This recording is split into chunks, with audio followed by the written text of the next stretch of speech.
All right. So yesterday we stopped off at section 3.8, which is the last of the 8 filters for selecting a product, and that was competition. So the 3 important ones were to analyze price, selling price, decide on what is a reasonable or competitive selling price, and then go research a ballpark cost price, and then you can figure out your profit margin, your gross margins.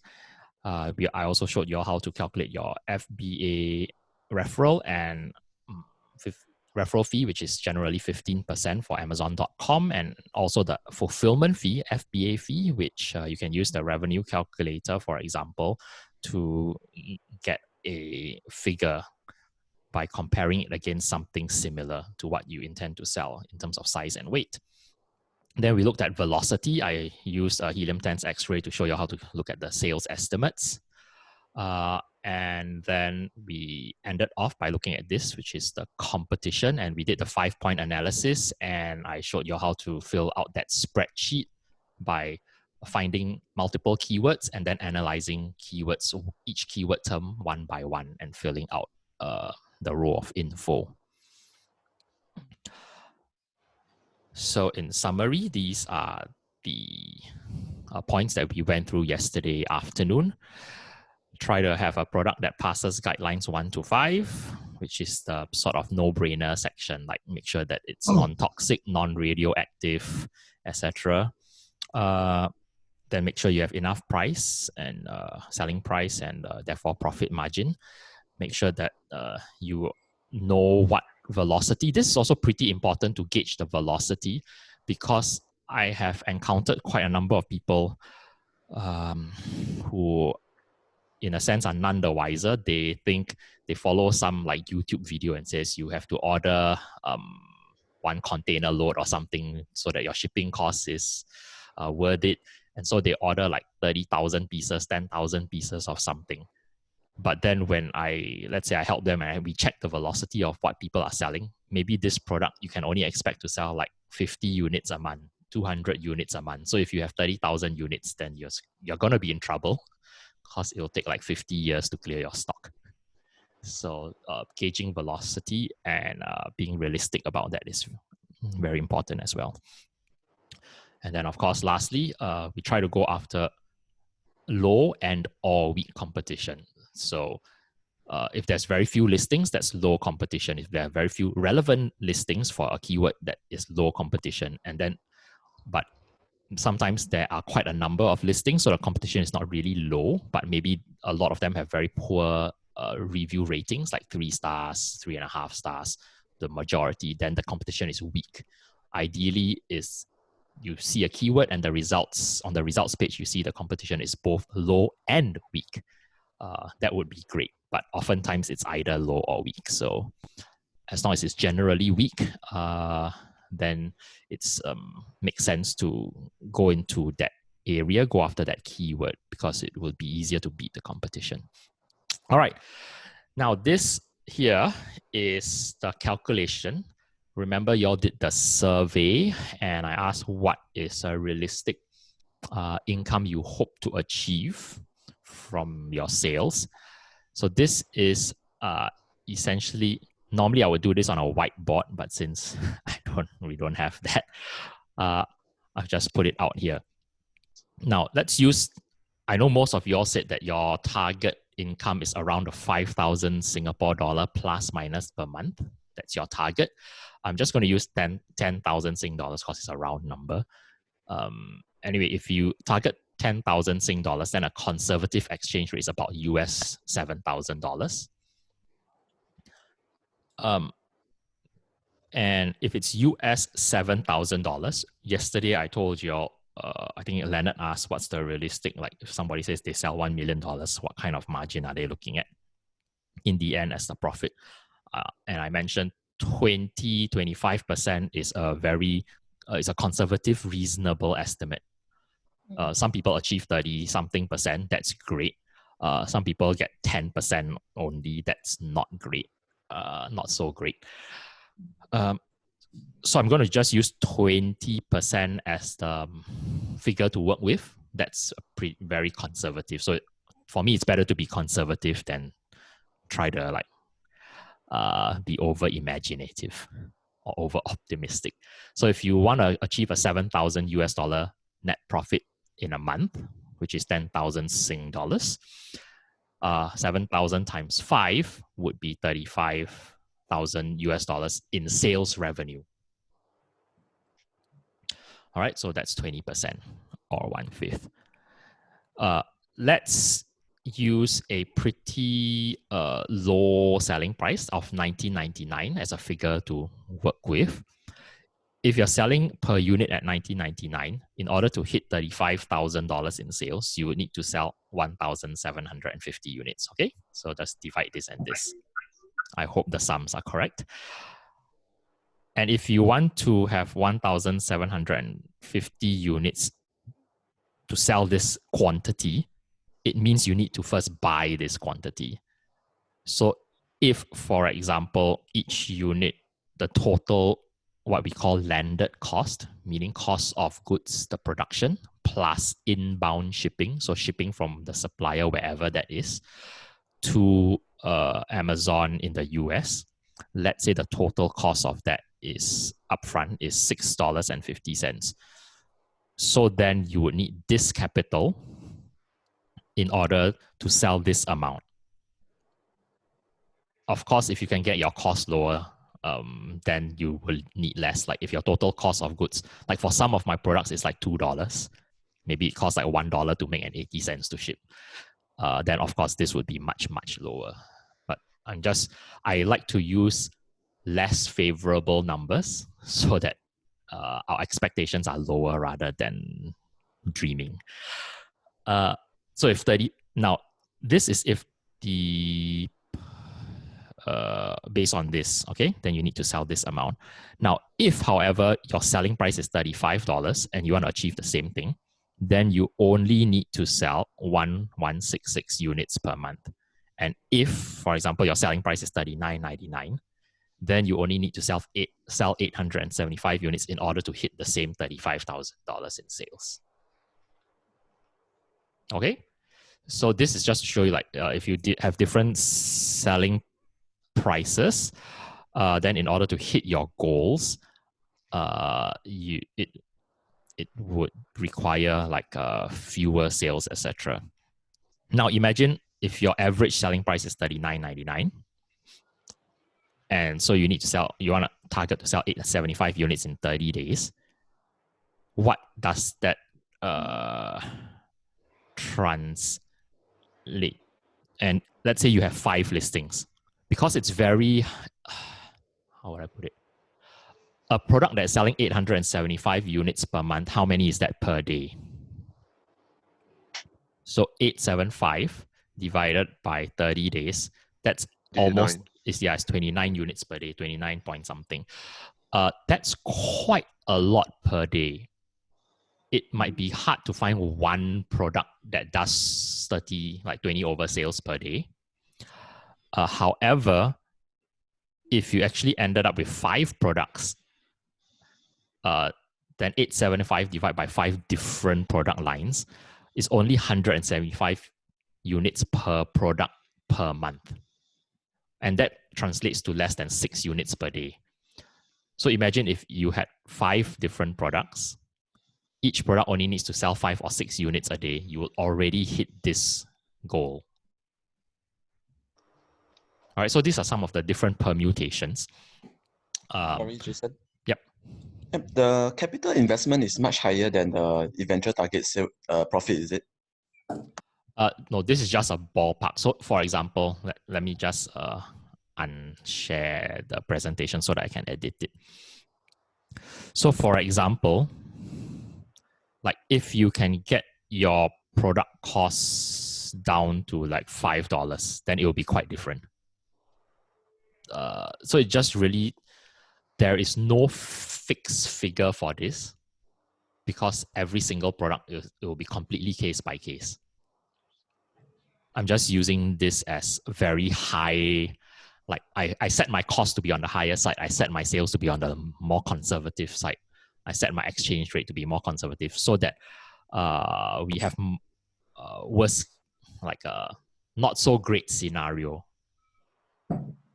I don't want to like put some like overestimates of what you're going to earn and be if you unrealistic. start from, sorry, Jason, but Mhm. if you start with the investment at the beginning of 11K, but you only make at the end 7K, aren't you losing money? No, this is a profit. So, for example, if you start with investment of Okay, no, I 11, get it. So, I get it. yep, correct. So Amazon, essentially, once you sell everything, you'll get back your 11K plus 7K. Now, of course, you don't have to start with this amount. Like for me, for example, I started with 1,200 US dollars as what I was willing to risk when I first started. So with the 1,200 US dollars, I roughly had a 100% ROI. So after about 1 or 2 months, when all the stock sold, then now I have 2,400 US dollars. So then I reinvest the 2,400 US dollars to buy stock or inventory again. And then when that inventory sells off, now I have 4,800 US dollars. And then I reinvest that again. And then the next round when it sells, then I have 9,600 US dollars. Yeah, but Jason, this we haven't take into account how long does it take for the stocks, let's say from China to the US, or like production times. Yes. So for me, for example, when I first started, my first product was actually made in USA. The production and shipping time was about 1 month. And I paid at that time, I can't remember. I think they only billed me like after they shipped the thing to Amazon. Okay. Yeah, so it really also depends on if it. So your question is related to cash flow. Like for my China agent, for example, typically if you go onto Alibaba and work with a supplier, right, and they don't know who you are, you're the first time, usually they will ask for 50% down payment, 50% upon completion before they ship the thing. If you use the agent that I'm going to pass you the contact when we get to that section, their starting is usually 30% down payment and 70% upon completion. Then if you build a relationship after a few rounds of ordering, maybe like for me, almost all my suppliers don't even take deposits anymore. My agents also don't take deposits anymore. They just, okay, whatever you want. Like my last order, it was about 2 tons. And essentially the agent just went ahead, ordered from the supplier. The supplier didn't ask for a deposit. The agent didn't ask for a deposit. And then that COVID-19 hit, so they couldn't ship the thing out. And then Amazon had a temporary block on shipments coming in at their warehouse. So I contacted my agent. I like how he said, it's okay, don't have to pay. The supplier will just hold it for you until whenever you want to ship. So the supplier just held it for 2 months, didn't even ask for prepay deposit or down payment or anything. They just happily held, they already finished production. They held the stock for 2 months. And whenever I was ready, I said, okay, can you ship it now? Then they said, okay, we'll ship it now. Then I pay at that point. So again, a lot of this boils down to knowing how to build guanxi or relationships with people. Yep. One question: your product cost, the kind of products that you choose. Yep. The cost of the product with a supplier, will it be between? I'm not sure. I'm just thinking maybe it's between $2 to $7 per unit, or is there a rough gauge that you can kind of share? What kind of price range do you look for? Okay. And then finally, because your ideal selling price in the slides that you said is between $20 to I think $70 or something like that. Yep. So usually if I'm looking at, let's say, a selling price of, let's say, $30 or $40, then generally when I look for the price from the supplier, I'm looking for at least 3 to 4 times lower. If it's lower, even better. Like some of the things would be like 6 times price difference or 10 times price difference. Like it's also relative to the selling price in terms of if your selling price is on the lower side, let's say like $15, less than $20, the price difference has to be much greater. So if I'm going to sell something at $20, let's say, then my cost of the product probably let's use 15. If I'm selling at $14.99, let's say, I'm probably going to be looking at the production cost of $2 or less. So that's going to be like 7-8 times price difference.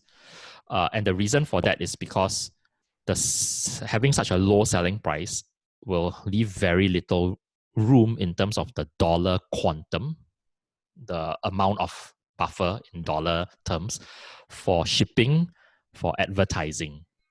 Even though the percentage might be high, the absolute dollar amount is very small. So it's more risky in terms of buffer for advertising and shipping, etc. For your MOQ, right? In your experience, what kind of, because the MOQ will decide the amount of capital investment. The total quantum, yep.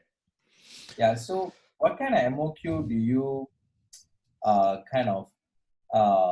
arrive on for a first product? Yeah, I'll answer that when I get to the ordering section, which I think is 5 or so. Yep, but I have 2 criteria, and basically I set my terms. This is what I'm willing to order, take it or leave it. Usually the supplier will bend over and take it because they want to do business anyway, right? All right. Jason, does the landed cost include the customs clearance clause? Yes. Oh, okay. So does it include the FBA cost? No, because customs clearance is you have to pay upfront, right, when it crosses the border. So it's your capital expense, whereas FBA fee and Amazon referral fee is not an upfront expense. You don't actually pay the delivery fee nor the 15% commission to Amazon unless there is a sale.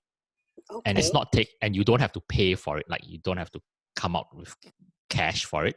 It's whatever the customer pays that's just deducted by Amazon and they give you the balance. I see. So we still have to factor in the FBA cost, right? Yes, in order to figure out your net profit at the end. Yep. Okay, thank you. Okay. Then what is the ideal Incoterms you will get supplier to quote in this case? DDP or? It's always DDP. I'll get to that in the shipping section. Yep. Okay. So now, how do we get to the actual product ideas? I think like Prabhu was asking this before, at the beginning. There are a few ways to try to generate the initial keyword ideas. That's always the biggest challenge or the first hurdle. Like, what do I even sell? Where do I start? So there are a few ways. One is you can use a filtering tool to try to narrow down to some product ideas or keyword ideas. So how do you use a keyword tool? I'm just going to, I'll run through then I'll demo.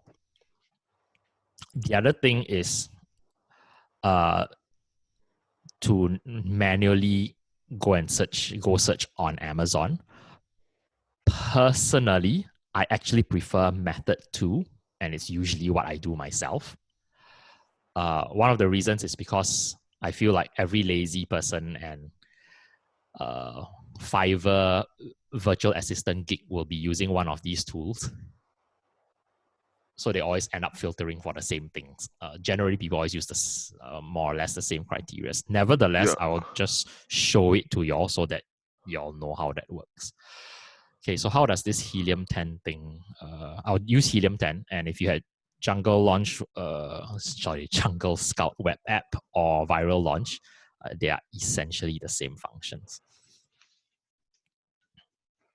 I just prefer Helium 10 because it's one fixed price and everything is inside. I don't have to like subscribe multiple things. All right, so black box.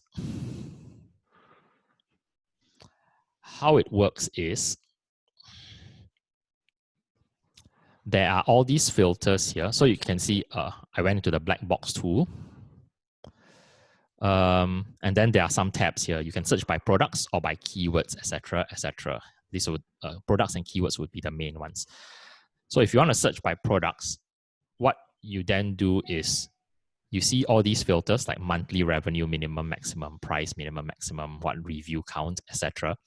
You set certain criteria and then it will go search on Amazon and return the results that fit into your filtered criteria. So for example, we don't want to sell, let's say like things that are $2. Then you can set like a minimum, let's say $20 or $30 as a minimum. Review count, let's say I want to look for product listings that are less competitive. So for example, maybe I set maximum number of reviews 20, for example, or I can do 10. So if I do maximum review 10, I do maximum review rating 3.7. Immediately it filters for those that have low review count, so fairly new listings, and also poor quality, right? And then if I set monthly revenue, let's say for me personally, I like to, the minimum that I would consider looking at a product is if it could generate 2,000 plus USD monthly revenue, which would translate to a 500 USD profit per month, which if you times 12 months, it's $6,000 USD. So if something can generate a recurring 500 US dollar profit per month, then okay, for me, that's something that I might want to explore. Of course, the higher, the better, but I'll just do minimum 2,000 revenue per month. So if you look at these filters now, what I've done is I'm looking for products that at least sell this amount in revenue, which could translate to about a 400-500 US dollar per month profit, realistically. And then I'm also looking at those that, at the same time, these listings must have less than 20 reviews and equal to or lower than 3.7 stars. So understand the criteria. There's some demand and it's pretty low competition indicator. I also like to filter for categories.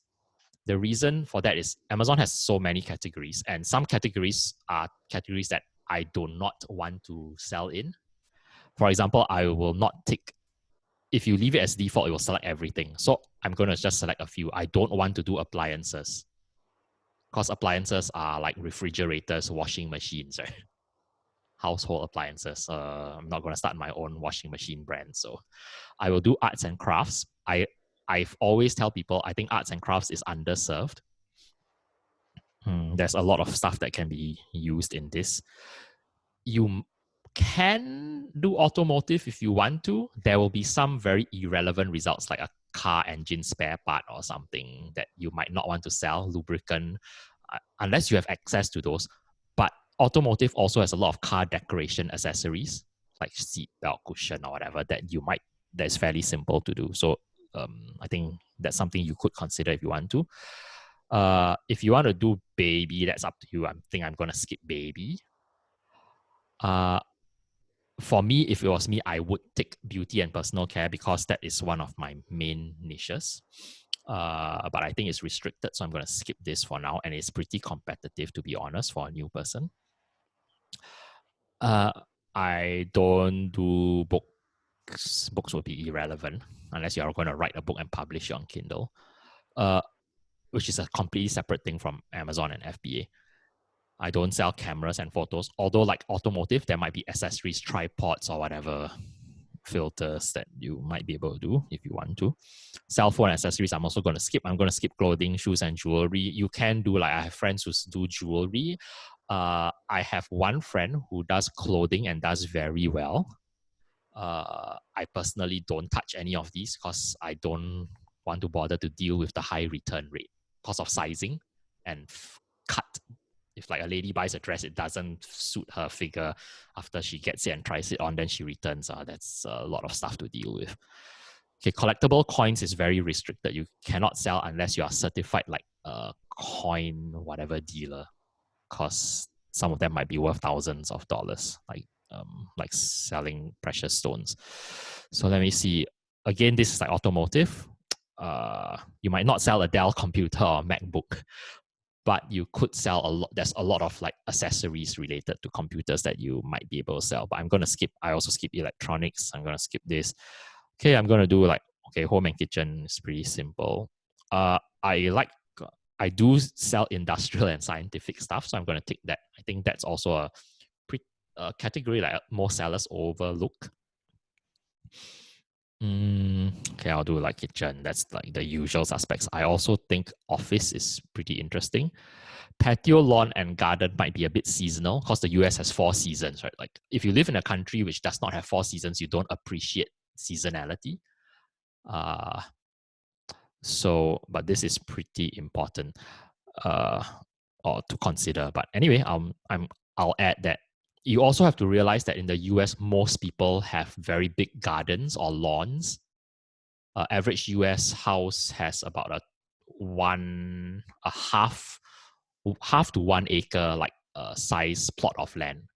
So that's pretty big, 2,000 to 4,000 square meters on average. They are a house block or plot. So they will have quite a lot of lawn. Sure, I'll do pet supplies.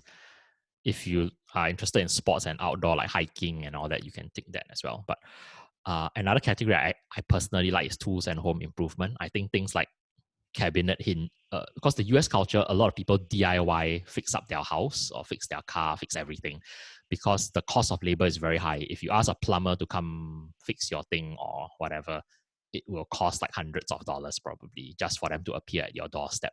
So a lot of people would DIY. So things like kitchen cabinet hinges, doorknobs, kitchen cabinet handles, that kind of thing could be quite a good niche to sell. So I've ticked a few and I'm going to search. So the reason I like to tick the categories is because if you don't tick, right, in my experience, the majority of stuff that's going to come up is actually sex toys, because a lot of them match this criteria. And yeah, it's something I don't sell, so whatever. Okay, so then I search. Now, so my search now is 200 plus listings have returned that meet the criteria, at least 2,000 a month in revenue. You can see here. And the reviews less than 20 and below 3.7 and limited to those few categories. So now I can look at some of these things. I think this thing is a bit weird. Wow, it's a 500-pound beam. So it's like industrial weighing scale. So forget it. This is like a small weighing machine. I don't think I want to do that. What's this? Okay, it's a brain. Okay, it's because it's industrial and scientific. It's like some brain supplement. Okay, forget it. This is dog treat because it's in pet supplies. I do have one guy who's doing like pet food from a previous batch, but personally, I don't. It might be something I'm interested to go into, honestly. But this one has quite high liability, or because often the factories that make pet food use like inferior, like discarded food scraps, right? And then sometimes there's product recall because of fungus and whatever.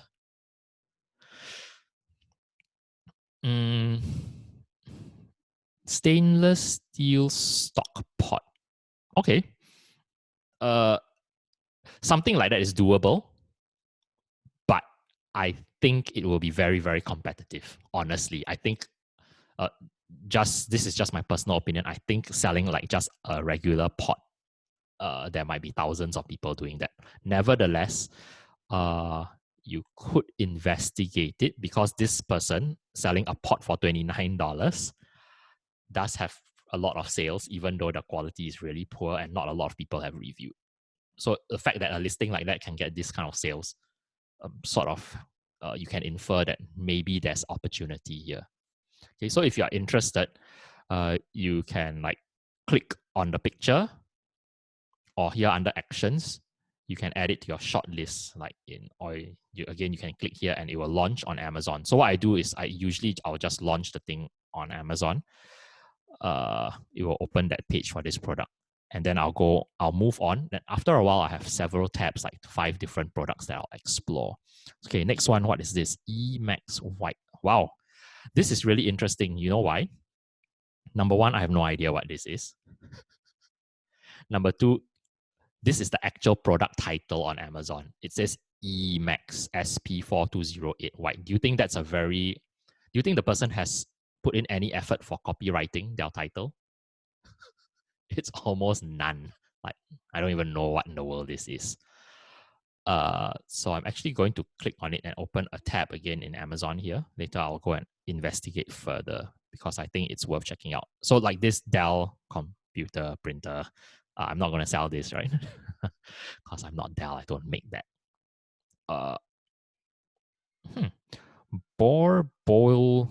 I'm not sure whether this is brand driven. Like, do people actually look for this brand? But it says heavy duty wrap hinge kit, which to me is pretty interesting. The revenue is not that high, but the review number and rating is on the low side. It meets my criteria barely. The selling price is really high. So you don't actually have to sell that much in order to do well.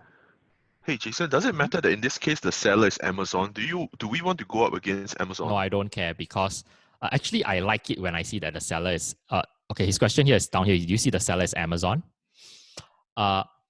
It's very typical when the seller is Amazon, right? Like in this case, the seller is this VR company. This one is Emax is a brand. It's very, in my experience, often when Amazon is the seller and Amazon themselves created the listing is usually very, very easy to beat because Amazon usually hires like a very, very cheap, almost like a VA service, typically in Hyderabad. I traveled to Hyderabad a lot over the last 10, 20 years. I nearly invested in a call center there. That's why I know that Amazon has call centers. But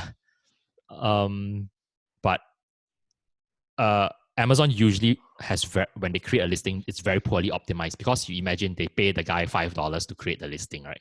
Or whatever. Do you think the guy like really cares? They just like put up the bare minimum. So usually something that's sold by Amazon is very, very poorly, poor images, poor copywriting, and very easy to beat in terms of ranking. Oh, sorry, Jason. So when we are competing so-called with Amazon and then using the existing listing, so we are just rotating sellers. So when we improve if it's competing with Amazon on an existing listing, then I would avoid that at all costs. Because Amazon will play punk and just occupy the buy box, even though their price is higher than yours. What I'm saying is, existing listing? All these are existing listings, but I'm saying you create your own. So this is a heavy duty wrap hinge. This is the kind of thing that is very easy to produce, I'm guessing, from any metal factory, whether that's India, China, Vietnam, wherever, or in the US even. So if I check this out and then I realize, okay, I investigate and these kinds of heavy duty wrap hinges are maybe used for a certain thing. I don't know, maybe it's for a car, or maybe it's for, I have no idea, main door, whatever. Oh, Jason, I don't think it's that hard to make this, and then I would create my own brand of hinges. So if I'm interested in this product, right, I just order on Amazon and take this and source it. Yeah, you could do that also. I mean, you don't have to order on Amazon. You could but I need to see the product. Yes. Yeah, if you want to see the product, you can. Like I've done that before, like especially when I traveled to China. So when I went to China, I went to Yiwu, and in Yiwu, you have 80,000 suppliers, all with their showrooms in one giant city. Right. Next one. So I before I went there, I had shortlisted the things that I want to look for. And so I went to Amazon and I looked for similar products. Like let's say I shortlisted this hinge. Then I would order the hinge, especially those that I will go and look at many different heavy duty wrap hinges. I won't order this one. I will see if there is one that has 5-star, mostly 5-star reviews. because this one is the low quality model. I look for the highest quality model. I order that, and then I brought it along with me to meet the suppliers so that I can have sample in hand. Otherwise it's very hard for me to explain. Like, I have no idea what's the material. I have no idea what's the thickness in microns or whatever. I don't know the mechanism for the swivel and all that. But if I have the product, I show them, I said, hi, can you do this? It must be the same or higher quality. Actually, that's all I say when I meet the factory people, like owner. Say, hi, can you do this? Can you, it has to be the same quality or higher quality. And then they'll take out their calipers and whatever and measure. And okay, yeah, we can or we cannot do it. They'll tell me like, oh, the metal is like 7 point whatever, nano whatever thickness and made of what. Then they said, we can do it like thicker by 10%, then yours will be better. So that makes it much easier. All right. Jason, sorry. That's the below you see the sales year over year is declining. Do you take consideration such a figure? Sure, but yeah, this is what Kok Meng is referring to. You can see that this guy's sales is declining year on year. It might be specific to their listing.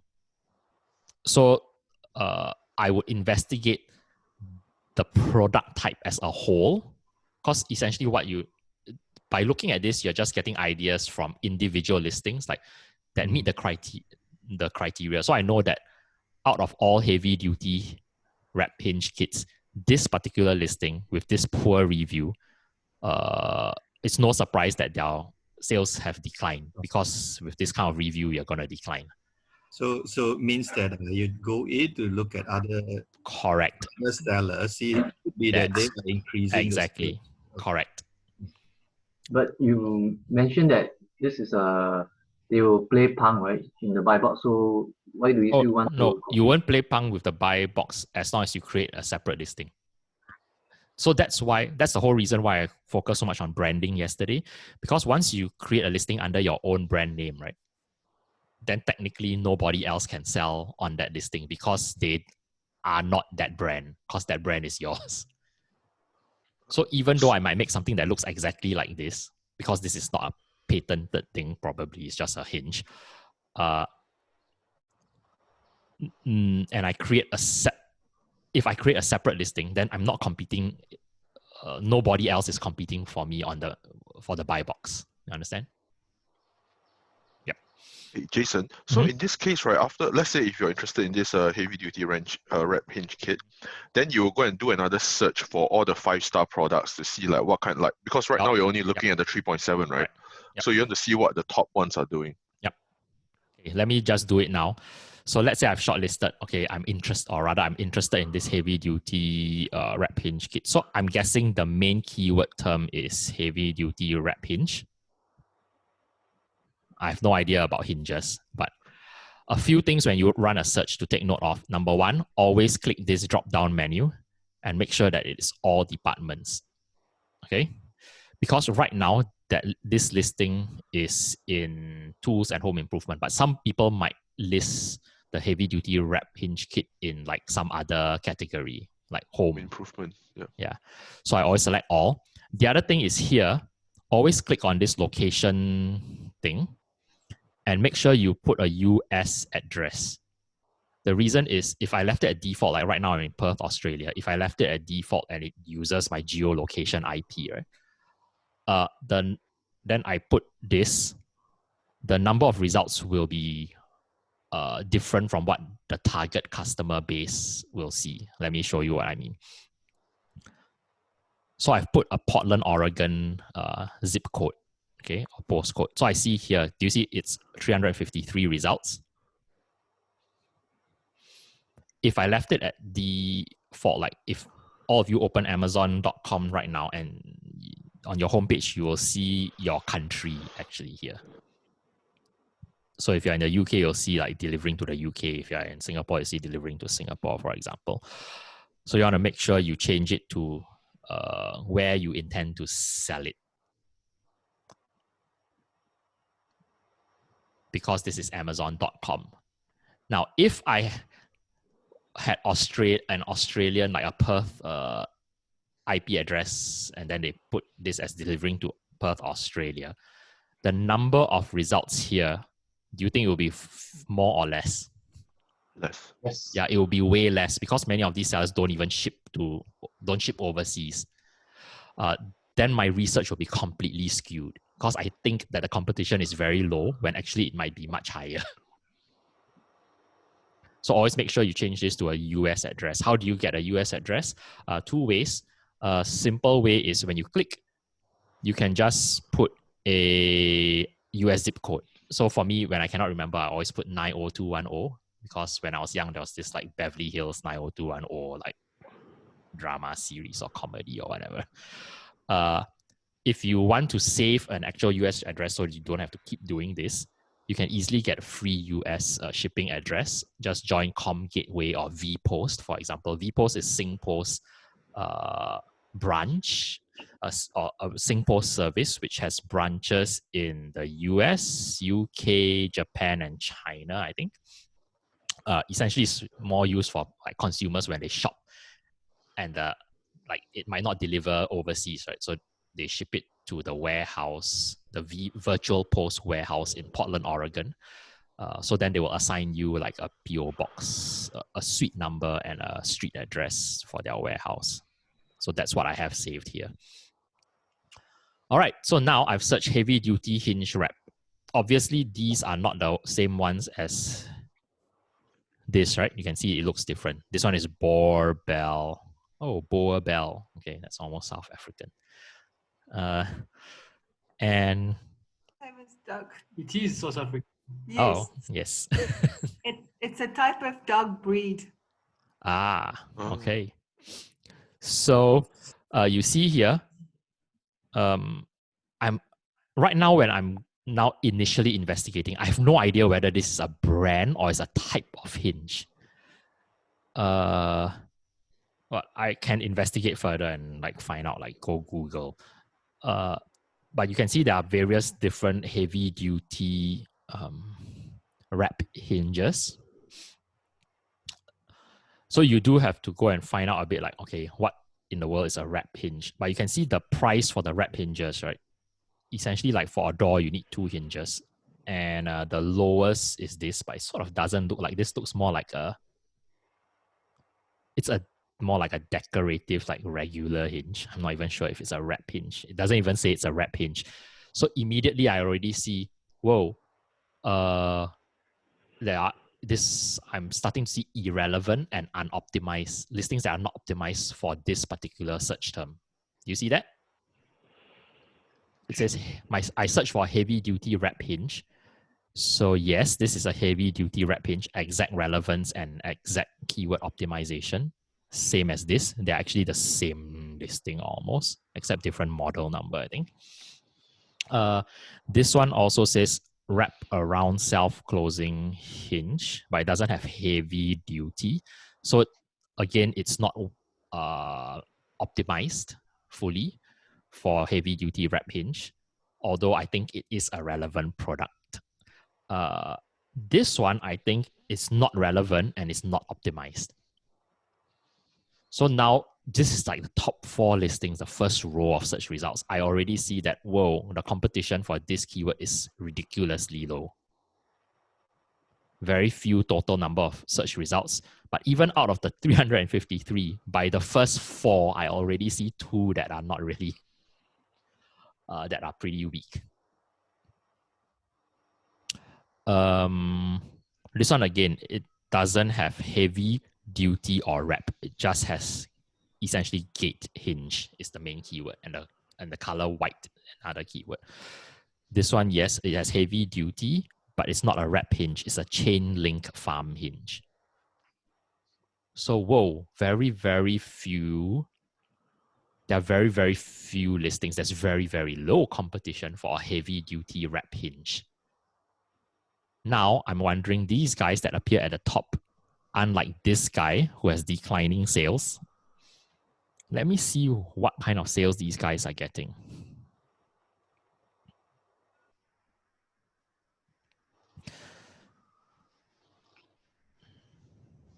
So we've already validated that the competition looks really weak on initial first glance. If you fill in for one particular keyword, okay, which is heavy duty wrap hinge.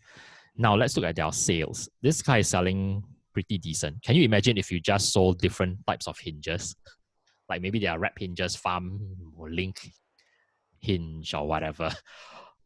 Each of your hinges, if you are selling like 100 units each at about $40, if you have like 5 different hinges, you're already looking at 30K in revenue. And how hard can it be to do a hinge? And hinges are not even that big. Definitely smaller than a shoebox size, right? Of course, they are a bit heavy, but you can see here, if he sells at $43 minus all the Amazon's fees, $12.65. So the margin is still pretty healthy. So he has slightly over $30 gross margin, $31 gross margin. So if you can manufacture and ship the hinge to Amazon, let's say at $10, right, is your total cost of goods. Amazon pays you $21 per sale. It's like $31 per sale. Your cost is $10. Your ROI is 200%. Jason, question. So let's say Barbell Gate Solutions, let's say it's a brand, right? And then they produce this heavy duty door hinge. Now let's say we find an opportunity in this. We buy one of their products, we send it to supplier to try to fabricate it. And then is there any trademark or copyright concern if we start? Okay, so in terms of intellectual property, the issue would not be trademark unless you claim to be bowl. Because trademark. Can we say something like compatible door hinge for this brand? Would it constitute a trademark infringement? In this case, I wouldn't do that because how do I put it? It's not. When you make a door hinge, it's not to be compatible with another door hinge. It's not like if I had an electric toothbrush, for example, by Oral-B, then I buy a generic brand replacement toothbrush head, right? Then that is compatible. But door hinge is not how would I put it? I don't make a door hinge to be compatible with another door hinge. I would probably simply say my own brand, heavy duty, whatever kind of hinge. Of course, I would not want, I might vary the design. Say for example, the door hinge is actually made for a particular brand of doors, which I suspect is the case for this. So then would it constitute IP infringement if I do that? I don't think so. I think if you say compatible with, like I have bought, like for example, I use an Oral-B electric toothbrush. So I don't buy the Oral-B replacement heads, for example. I actually go onto Amazon.com and I buy like 20 for $8, like a compatible brand, which actually says blah, blah, blah brand. Replacement electric toothbrush head compatible with Oral-B, this model, that model, and the other model. That's their title. Can write like that. Yeah, because I know there are some brands that will still come after you and then file the IP infringement. That one would not be a trademark violation because you're not claiming to be the brand. But if they do have a design patent, then it would be a patent infringement. Well, that means if we were to want to do this, then we better check whether there's any patent. Correct. So the reason I picked this is because, in my opinion, I'm not a door expert or carpenter or whatever, but I don't think door hinges actually have any patents. I mean, honestly, it is just this swivel, right? Yeah. So like hinges are a generic product. Like you can't patent this. And this is no different from this, honestly. Like in terms of mechanism, none of these are, I don't think they're you can patent something like that.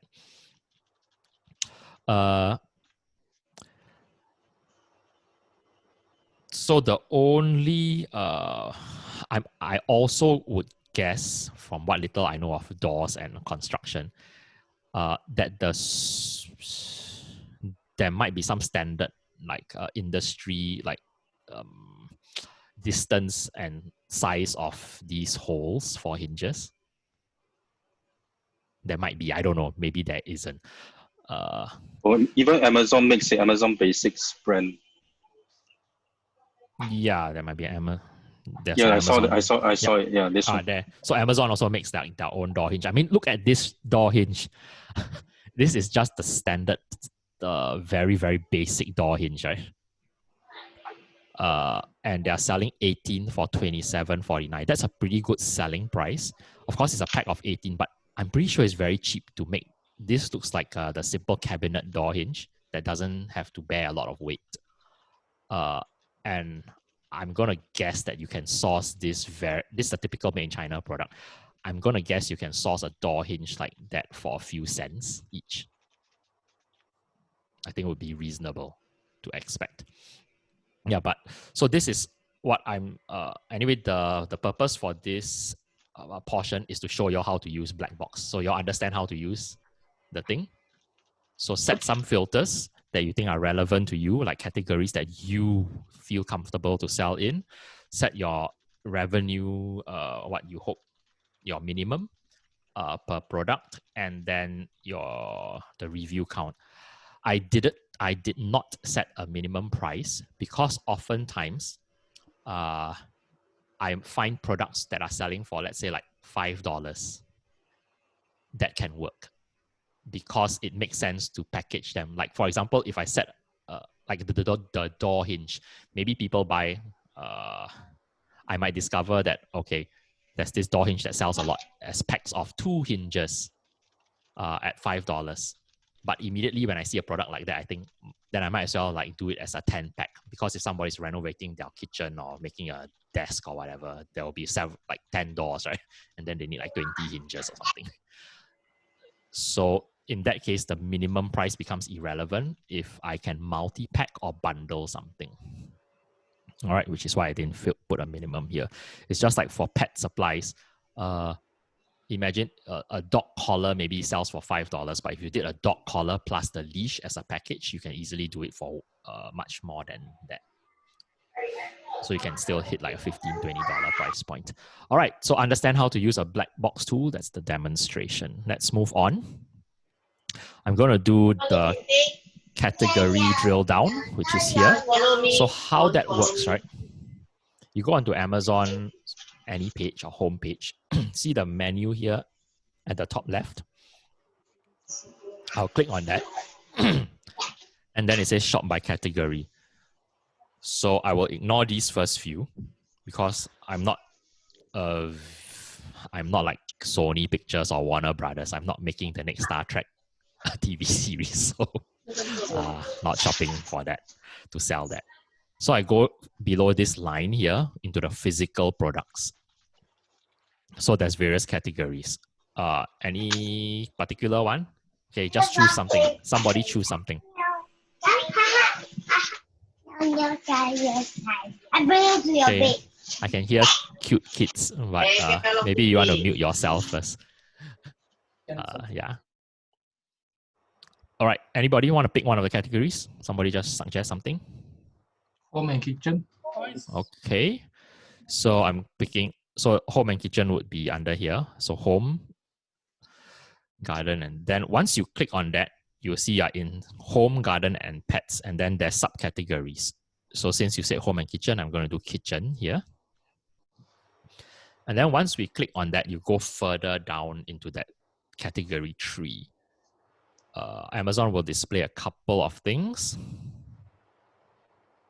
Listen, is home and kitchen is saturated category because a lot of people are mostly. I think the parent as a whole, quite a lot of things are saturated, but there will be many subcategories that are unsaturated.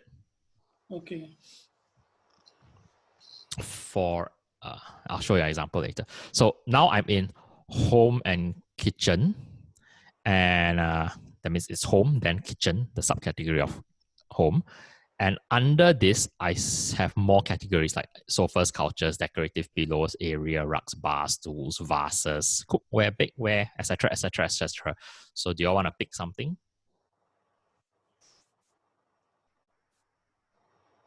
drill down further? Anybody? How about the storage and organization? Where's okay here? For me, when I glance at all this, right? Can anybody guess which one I find most interesting? Utensils. Actually, I find food service equipment the most interesting. You know why? I think many of the sellers are thinking from a consumer perspective. A lot of my sales is actually quite a lot is like B2B. I think things like that will be will be much less likely to have saturation. That's my guess now. But okay, we'll do this first. It's very bulky, right? Might or might not be. Maybe like catering stuff could be eco-friendly utensils, which might be less served than some other things. Okay, so now we have gone into kitchen storage and equipment. And then there are more subcategories. Can you see here on the left menu? Under storage and organization, there's cabinet and drawer organizer, countertop and wall organizer, dinnerware and stemware storage, flatware and utensil storage, kitchen storage, and travel and to-go storage, and then wine racks and cabinets, which are essentially here also. So shall we drill? And then at the same time, some products are already showing up. You can see all these are very saturated, like thousands of reviews. Okay, so which of these types of organization would you want to go into? Let's pick something.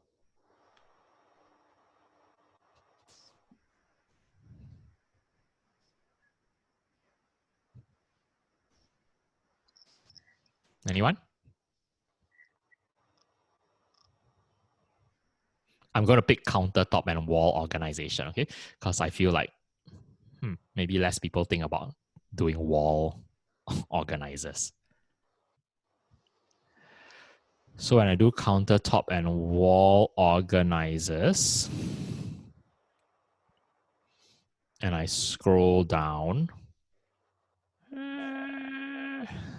basically I'm just looking for whether there's anything interesting. All of these look like, they all look like too common, like these kinds of things, like hundreds of people are selling these kinds of things.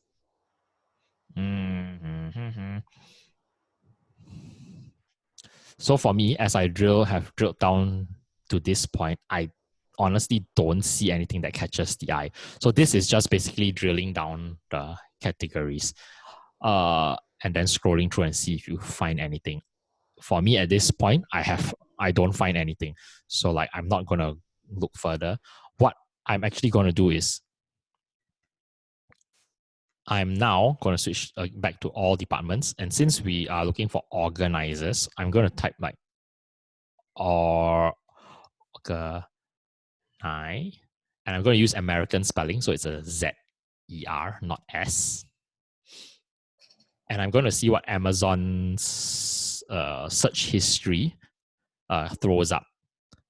What I'm trying to look for here from this big list, right, is actually my eye is looking for things that are unusual, or honestly, what I feel like somebody who's a non-native English speaker, such as a seller from China who speaks primarily Mandarin, might not be familiar with.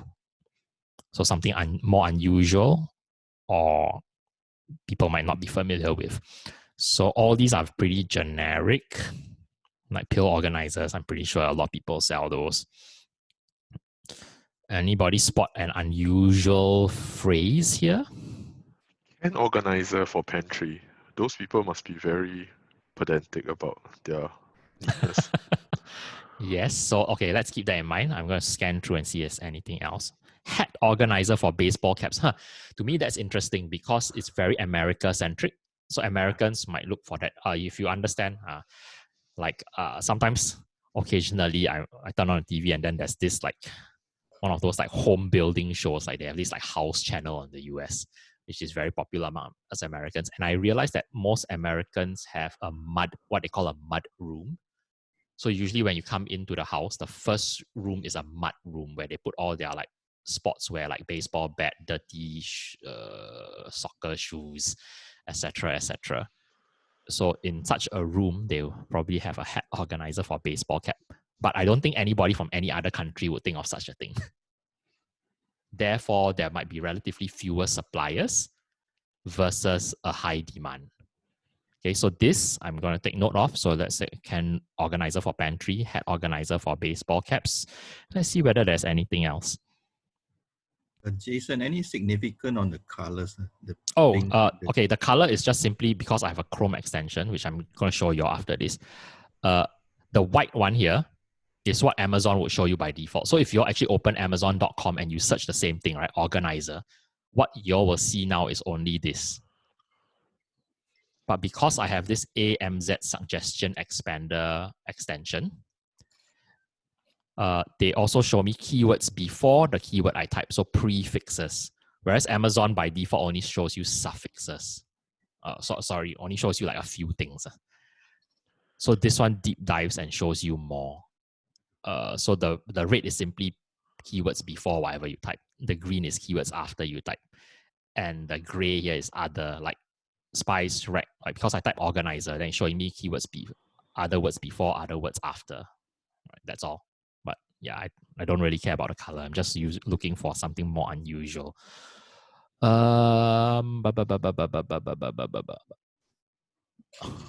Bill organizer with pockets. That's interesting to me also.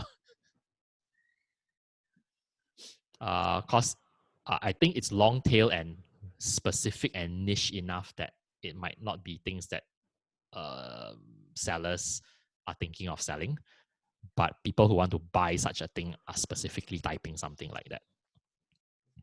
All right, so let's start with the can organizer for pantry first, and then later on we'll do hat organizer for baseball cap, and then we'll look at bill organizer for pockets. So can organizer for baseball cap. Sorry, can organizer for pantry. Can you see there is a relatively high, still not astronomically high, but it's quite high. It's 2,000.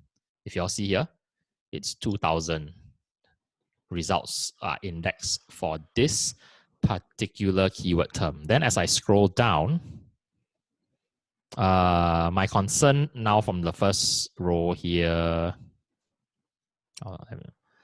and here is, okay, there's either this wire organizer or is this plastic case to put cans.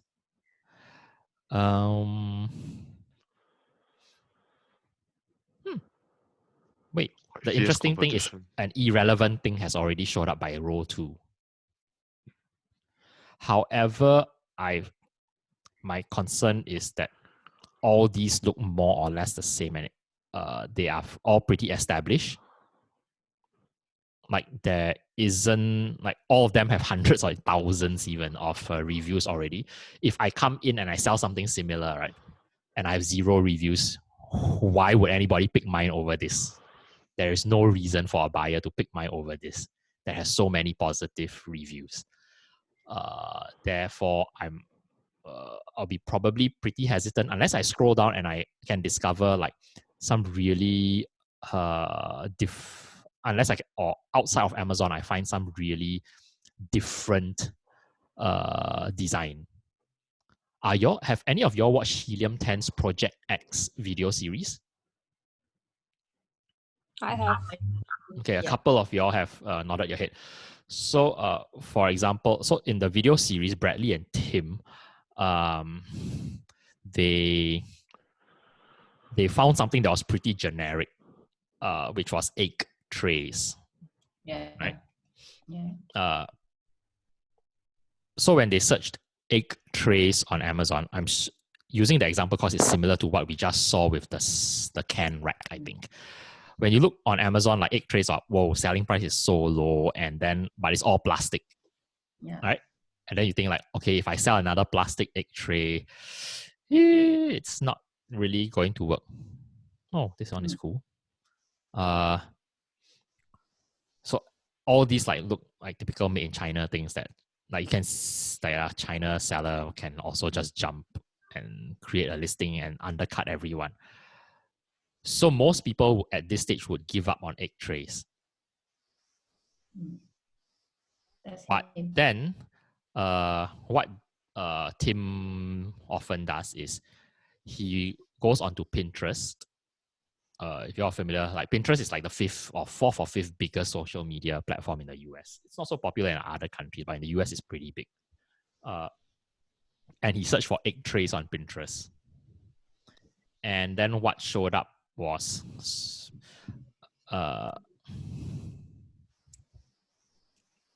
what showed up when you search for egg trays on Pinterest is completely different to what, I'm sorry, I should do the .com, to the egg trays on Amazon.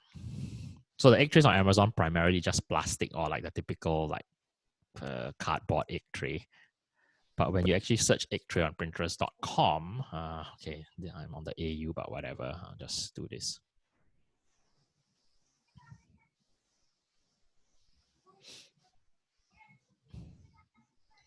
The results that show up are come on, what's going on? Okay, anyway, if you actually go onto Pinterest and you search for egg tray, right?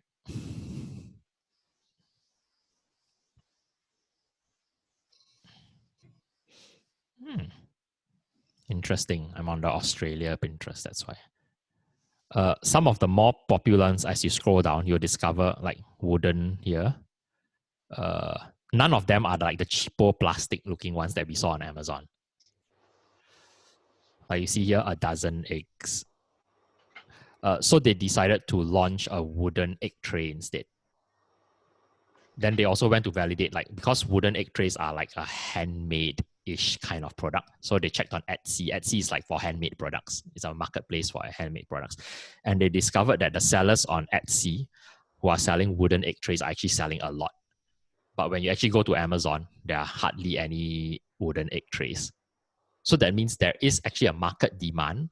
A lot of people probably go onto Amazon to search for a wooden egg tray and then they cannot find it. So they then go Google for it and they find, Google shows them a Etsy listing. Then they go there and they end up buying. And the wooden egg trays on Etsy are selling like $70 something, like for something like that. So here is where, like for the product that we just searched, the can organizers for what is that? Jason, how do we know that people are searching for wooden egg tray? Is that by using that keyword search? No. That suggestion, you see that, okay, the people are searching for? How do you know that got a demand in the market? Okay, so number one is if you find something, so I'm going to demo this now. So I already know like the can, like the example earlier that we picked out, the can organizers for pantry is very popular. By the fact that so many listings have thousands of reviews, we know a lot of people are looking for can organizers and are buying them, right? These things. So now if I actually, but the ones on Amazon are only two designs primarily. It's either the wire rack or it's this kind of plasticky thing. So it's all wire or plastic. Right? However, so there's essentially only two designs on Amazon when you look for a can organizer. So I'm going to do can organizer instead on Pinterest. And when I type can OR, it already suggests these. So I'm just going to click this because I'm trying to see whether the Pinterest is where people are pinning things that they are interested. Like I want to buy this for my house, for example. I want to see whether there is a disconnect between what sellers are selling on Amazon versus what people are actually interested in. And so now I see this, whoa, look, this does not look like any of the ones we saw on Amazon, right? I think it's like an over the door kind of thing. Or like maybe it's screwed onto, you can screw it onto a wall or onto a door. So this is interesting. I'm going to open a new link. Because I'm searching can organization pantry. Then let me see whether there are any others. Again, these are very similar to what we saw on Amazon. So if I find something that's different from what is typically on Amazon and is very popular, like the one I opened a new link was literally the #1 listing on Pinterest. So that's the most popular or something like that.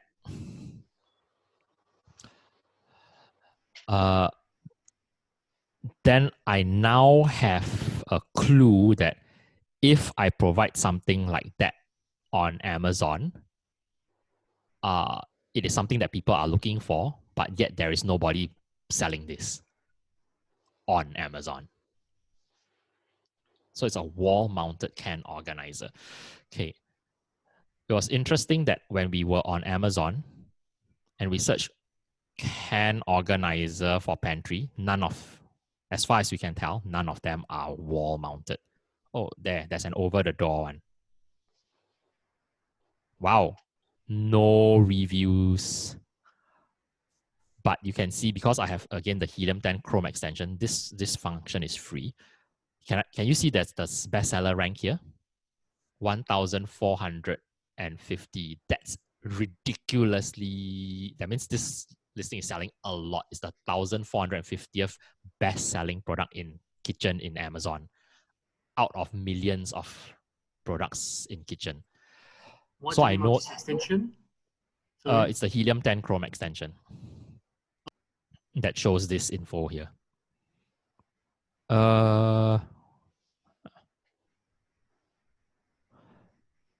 Jason, how come the sponsor ads in the middle of the page?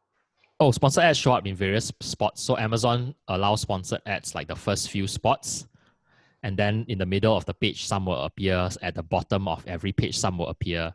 When you click onto any listing, there will also be sponsored ads appearing throughout the various product pages. Yep, so sponsored ads appear all over the place. But the prime spot is the top row. Okay, so what I'm trying to help you all to see is, as you go down on a rabbit, we have like sort of ventured down a rabbit trail, and we call it a rabbit trail because, like, you know, a rabbit digs into the ground. Once you go into the initial hole, it goes off into many different tunnels. So from the initial home and kitchen, we drill down. Then we picked like a kitchen and organization, but we felt like, okay, we didn't see anything that was unsaturated. However, by typing the word organization or organizer from the initial like category name here, then we discovered there are can organizers. And then from can organizers, for example, then now we are further down the trail and we discover there are many like the typical wire basket ones, but there are a few that are the over-the-door type that seem to be doing well. There's another one down here. Wow, okay, the reviews are a lot though.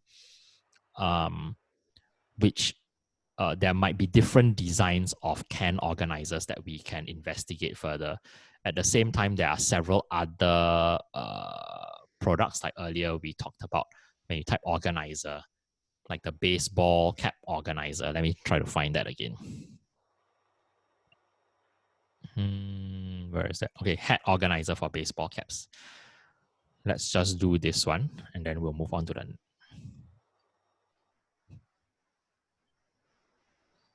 So there are 548 results. Can you see it's a pretty few compared to like a can organizer?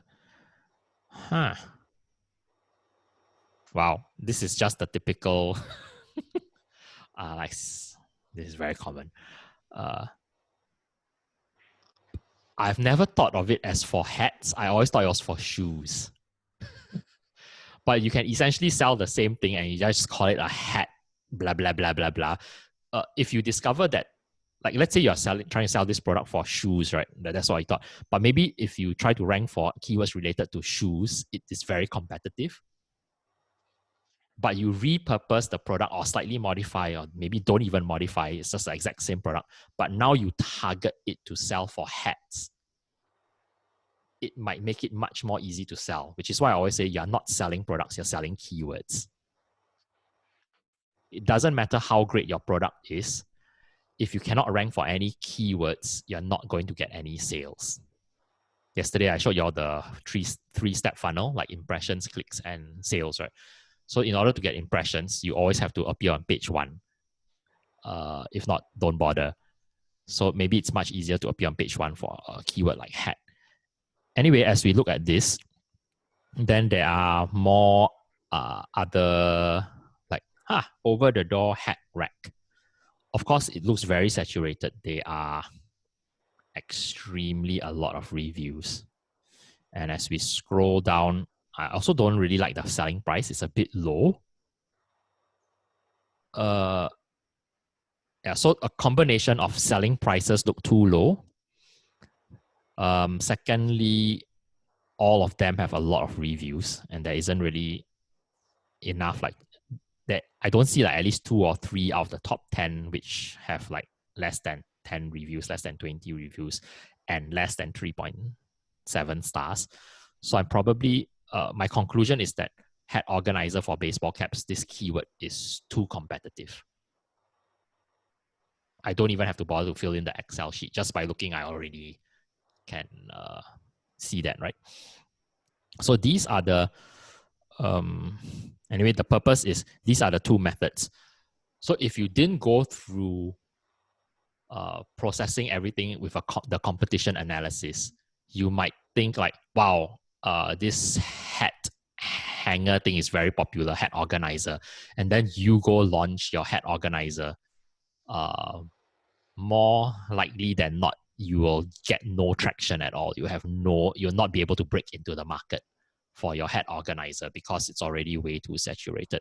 So you understand, so this is the big picture of how I'm using various methods to try to sift through what I think, find a product that might work and eliminate those that probably will not work. Okay, we'll zoom in more in detail in the afternoon and try to find some products using these later. Yep. If I search for bihun in Amazon, right, the vermicelli, so all those items that came out are irrelevant searches.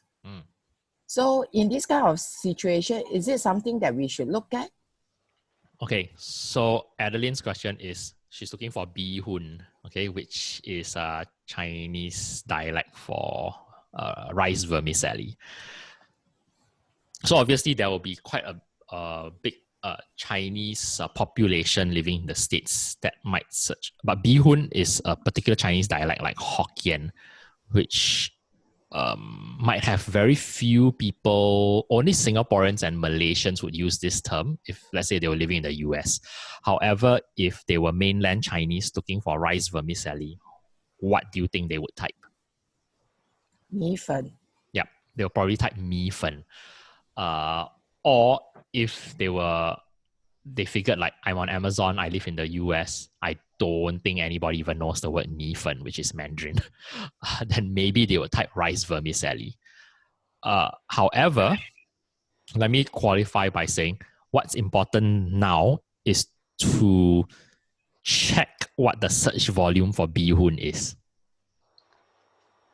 So I earlier mentioned I don't think a lot of people search bihun on Amazon because there'll be very few Hokkien speaking people in the world. But I might be wrong. Maybe every month there's like 100,000 people searching for bihun on Amazon. So how I would then search is I go to Helium 10 and I can use 2 tools. One is called Magnet and one is called Cerebro. I'm actually going to use Cerebro now. Let me just demo, okay? So where's this bihun? Yep.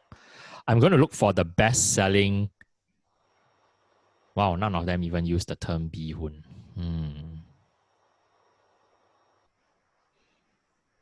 Okay. So I'm going to go to Helium 10. I use this tool. It's called Magnet. Magnet is a tool where you, what I call seed a keyword.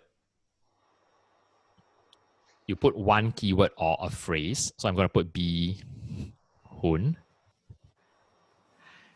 And the search engine is going to try to find what it thinks are related keywords and provide you with the data points, such as what's the search estimated times this keyword is searched for every month on Amazon.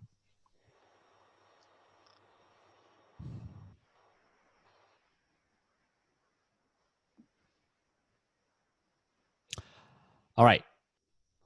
So for the term bihun, the search engine has no data from Amazon about how many people search for it at all. So it doesn't know. And then it's returning like quite a lot of weird words. So instead of bihun, let me try vermicelli.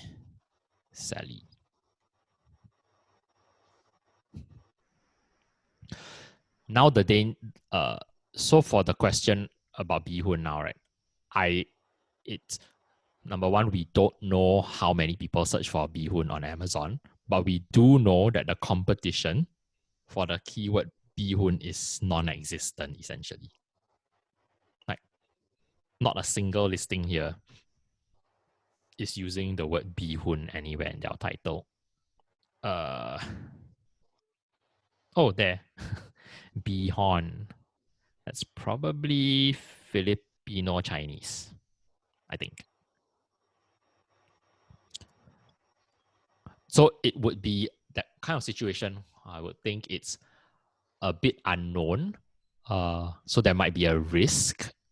But it's a situation where there isn't enough information to really make an informed decision. And the only way to really know is if you actually list something and test it. There's no other way around it in this case. Of course, you can try to compile a list of as many keywords as possible that are related to bihun, like vermicelli, etc., etc. So like in this case, when I search vermicelli, then I see the search volume is pretty high actually, 4,000 over on Amazon per month. And if you look at the metrics like rice vermicelli, so most people living in America would call it like rice vermicelli. I think even my sister who grew up in Singapore and then moved to the States, right, like 15 years ago, she would call it, if she went to Amazon, I don't think she would search for bihun. If she wanted to buy to like cha or fry the bihun, she would search rice vermicelli, because when you live there, you just understand that the locals, nobody who sells it would call it bihun.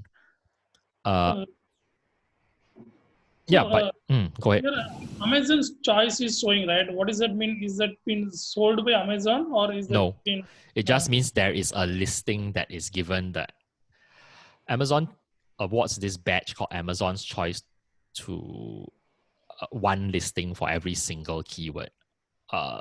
So there, it's just telling you there is a listing that has the Amazon's Choice badge for this particular keyword. And usually what they do is the search engine selects one listing where a lot of people who search for rice vermicelli end up buying that listing, and the listing also has a low return rate and has a high review rating.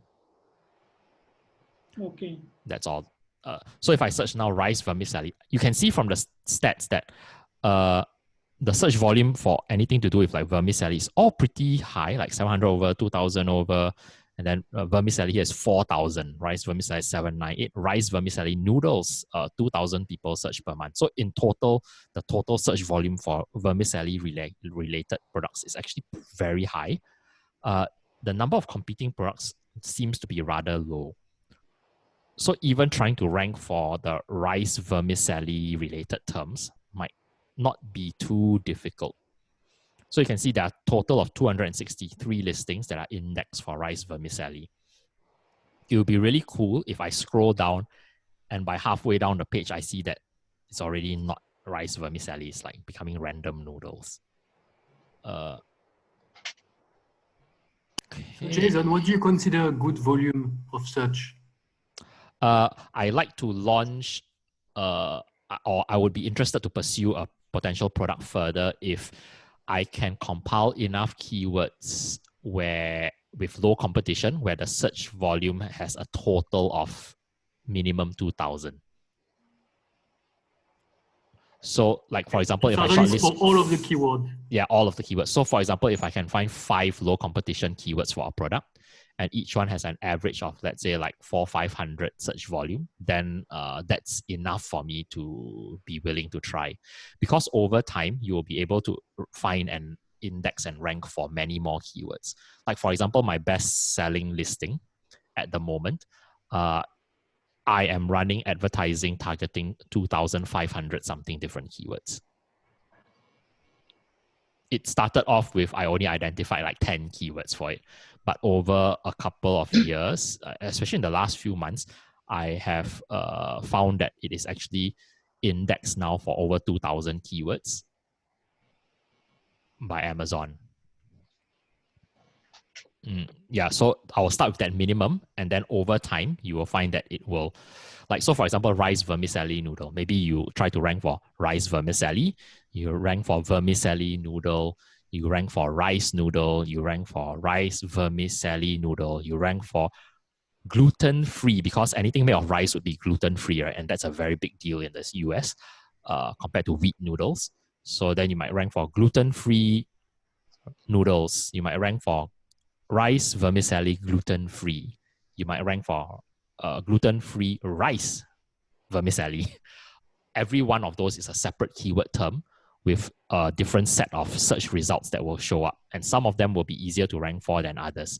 So when you compile a list like that, it's actually pretty easy to come up with an initial list of 10, 20 keywords that you initially want to target that have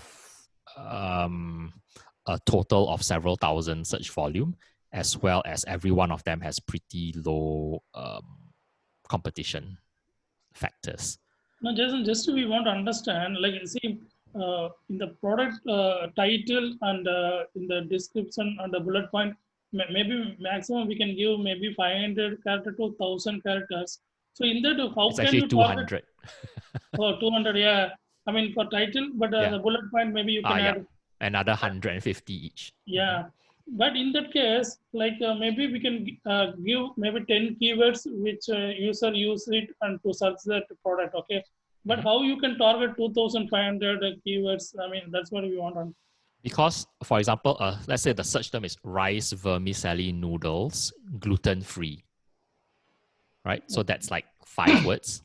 But those 5 words can be jumbled in like many different order, like vermicelli rice noodle vermicelli rice vermicelli noodles. Okay. Just those few words already can come up with many different unique terms. Okay. However, I'm not trying to put all those terms in their exact order in my listings. As long as all the words are somewhere in the listing, the search engine can permutate them into the different combinations.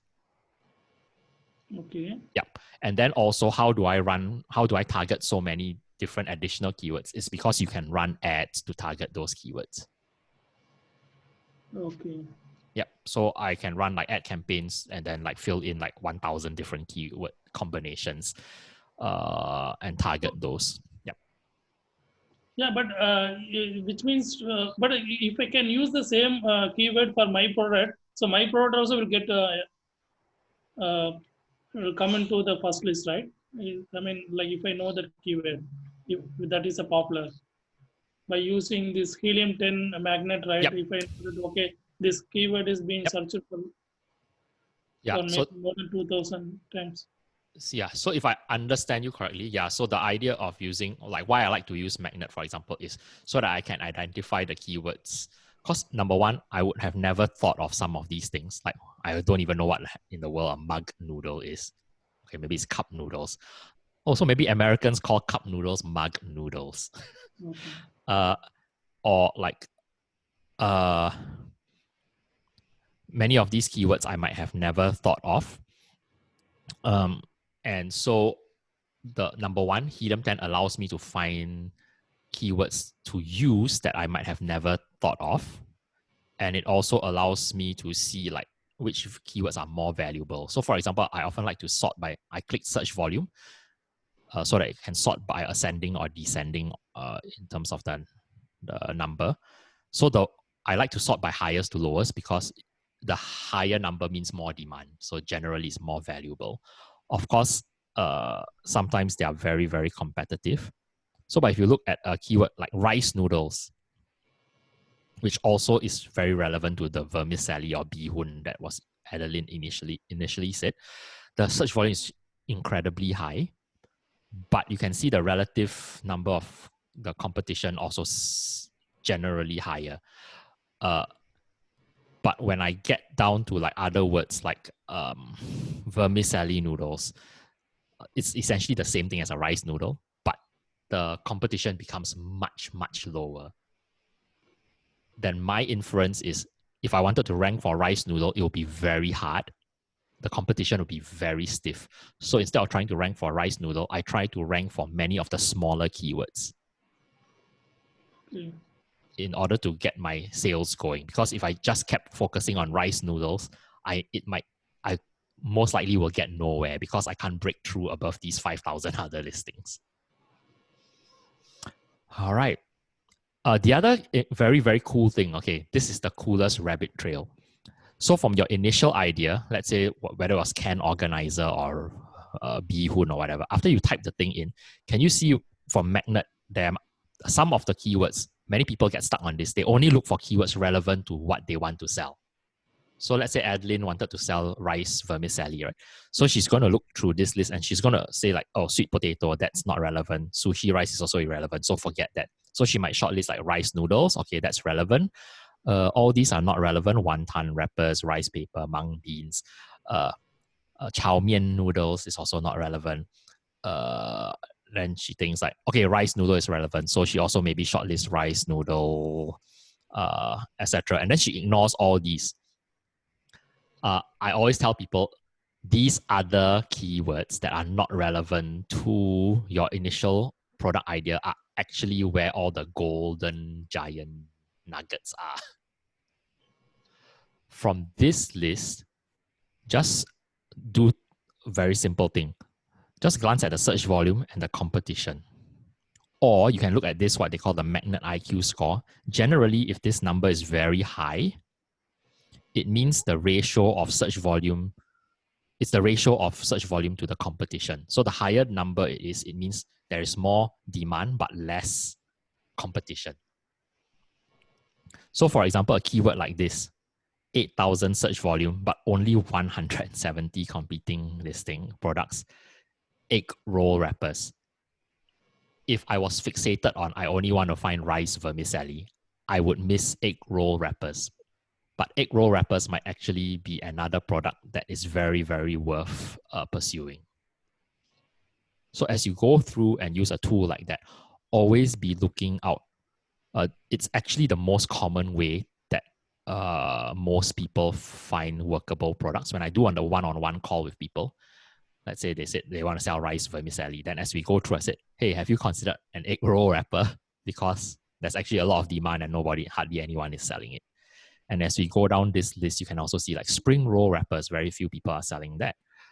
Kelp noodles. Wow, a lot of people are trying to buy kelp noodles, but very, very few people are selling kelp noodles. So can you see this is a gold mine of products? Same thing like if I did, what was the other thing that we were doing? Heavy duty hinge, right?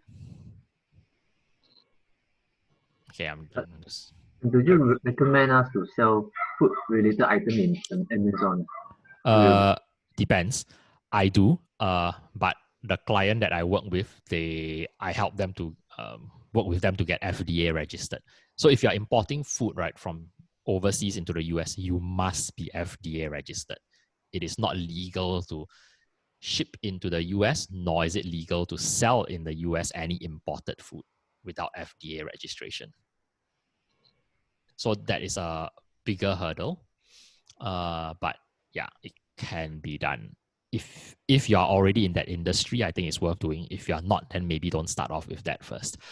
All right, so like earlier we did the heavy duty wrap hinge, right? So I just did heavy duty hinges. And then I want to see, again, what are some possibilities. Does it matter if we search for hinge versus hinges, noodle versus noodles with Actually, the S? yes, it does. Because when you type the plural versus singular on Amazon, right, you will see the search results would actually differ. So the search engine does give weightage to exact matches also, even for plural and singular. So sometimes, like, if I find that the plural and singular noun for my product is very important, I might try to include both a plural form and a singular form in the title. Okay. So for example, like let's say rice vermicelli noodles dash gluten-free noodle, something like that. Then I include both noodle and noodles in the title, right? So now let's try a earlier thing that we sort of like were interested in, like the heavy duty door hinges, right? So I could also do heavy duty door hinge, but in magnet, both the plural and singular, they will show me the results here. So now I can look at, so things that are related like barn door hardware, door not barn door. Wow, so people actually go onto Amazon and look to buy some of these things. That's really interesting. I'm glancing at this competing products column. I'm trying to see like whether there's anything like in the really low hundreds. Okay, look at this. I would have never thought of this, but just by putting heavy duty hinge, I now have this thing. So I'm going to investigate. I'll just click this. It'll open a tab, let it load, and then I go explore more.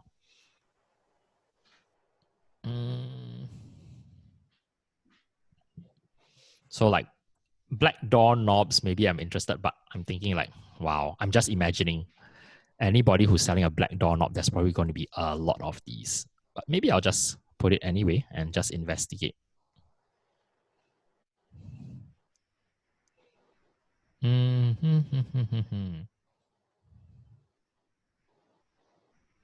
So let's see.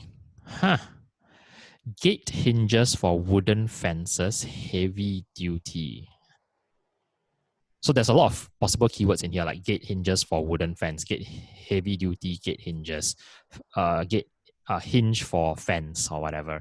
So again, I'm going to open this. So now we have 3 that we are investigating. So the first one was here, piano hinge, 468 piano hinges.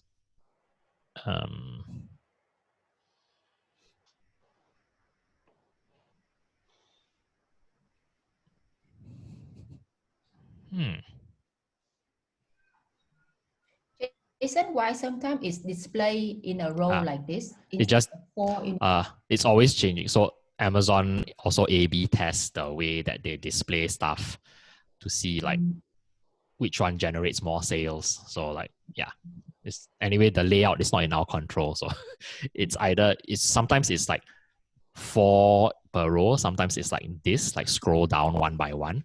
Sometimes it's like 3 in a row. Sometimes it's like 2 in a row. And why is there sometimes editorial pick or something like that? Sorry?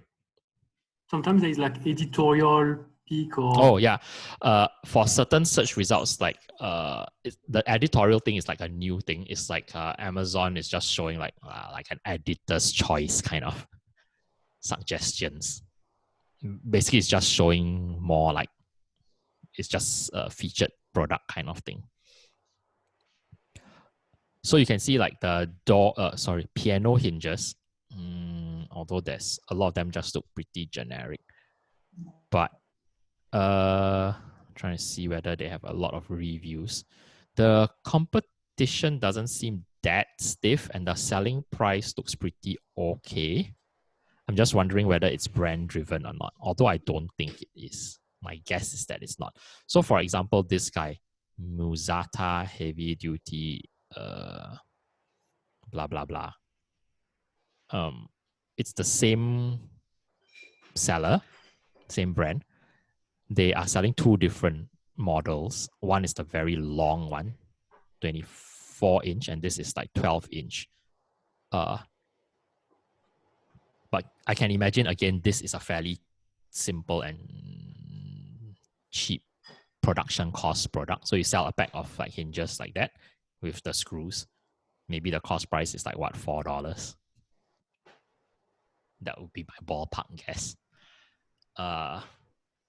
And yeah, the margin would be pretty high for a product like this.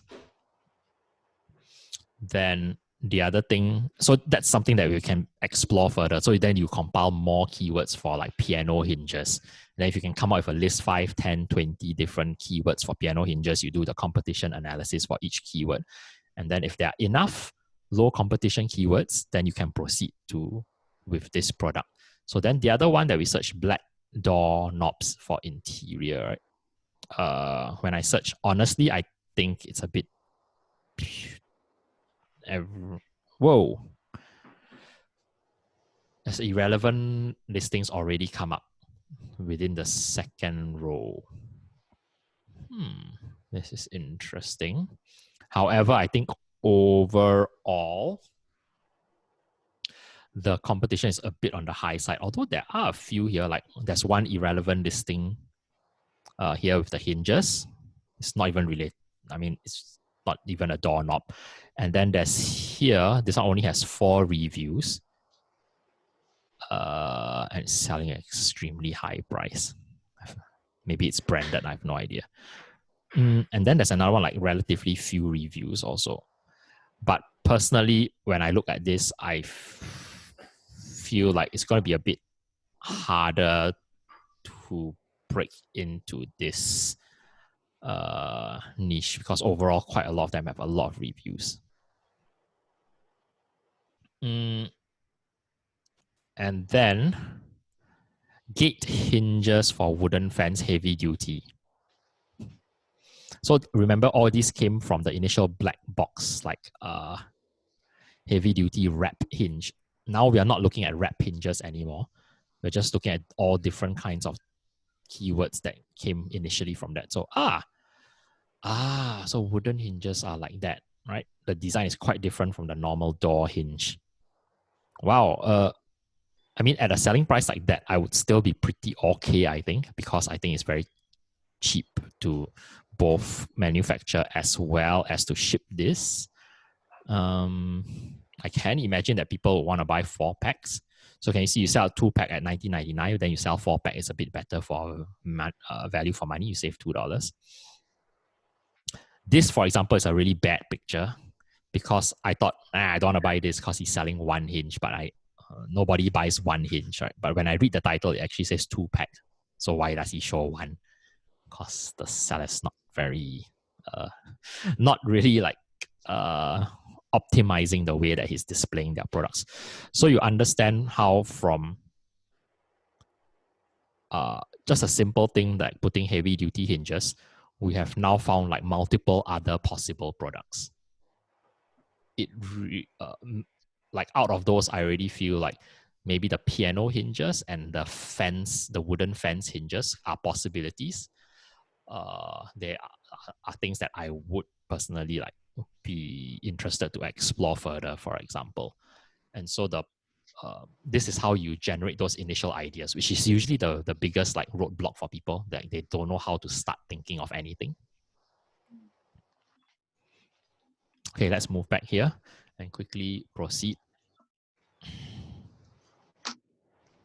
So we should always start with the helium-10 black box first. No. Nope, you can start with any of these. You don't even have to start with these also. Like, for example, you can also start by just looking around you. Okay. Like I know people who like see an issue that they find great inconvenience in their house, and then they just think like, how can I solve this like weekly or daily problem that I always like encounter that is very irritating to me. And then that generates a product idea. For me, the main thing is my personal favorite workflow is just initially type something random into the Amazon search bar, like organizer, and then all kinds of different organizers will show up. And then I throw after I shortlist like organizer for something or something organizer, I'll throw it into like magnet. And then from magnet, usually then I will be able to, it will suggest like thousands of different things. And as I scroll down the list, I sort the search volume and I scroll down. It's very common that I find doable products from there. Like let's say we have one keyword, then you go to Amazon search, then you will get maybe then you will see the result, like whether is it That's right. less than maybe 1,000 like that. Yep. Then from that, then we have the that 5 point, right? We need to check whether the reviews Yes. and whether it's relevant or not. So this is the way you go. Am I right? Yep. Correct. So for example, now let's say I'm interested in doing these T-shaped shed hinges, right? Like this is really interesting. When I search for gate hinges for wooden fences heavy duty, so then there are these T-shaped hinges. And then by here, it's not even a hinge. This is the second row. So I know that the search engine can't even find enough relevant hinges to occupy like the top few spots. That means that this is a very low competition kind of thing. Now, let's say I decided I want to proceed further. I've shortlisted like maybe these T-shaped hinges are something that are worth exploring. So what I need to do now is I want to find as many keywords that are related to this as possible. Right? How do I do that? Number one, I look for one of the T hinges that I'm interested in, and I see which one has like the lowest bestseller rank, which means that it's a best selling more. So it looks like this one is pretty low. So I'm going to copy. Remember yesterday I mentioned the ASIN, which is the Amazon like page number essentially. If you have the Helium 10 free Chrome extension, this will show up here above the thumbnail. So I'm going to copy this. If you don't have the Helium 10 Chrome extension, you can just click in and then you'll be able to find the ASIN in the details. Okay, then I come back to Helium 10 and I'm going to use another tool. It's called Cerebro. And Cerebro is looking up an ASIN. Okay, this one is the most powerful. For me, this is like the most powerful of all the tools.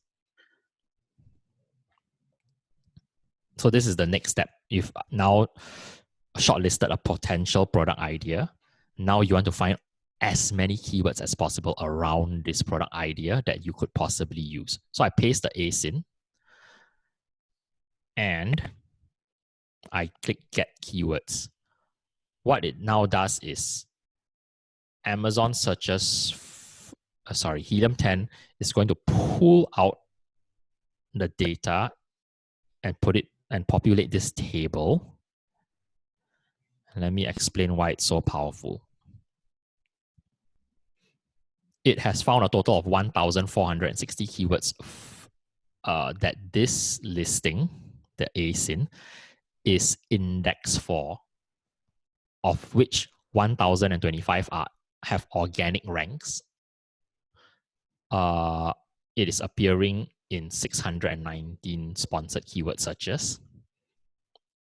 And Amazon has this like recommendation thing, like I guess the editor's choice thing is like one of those.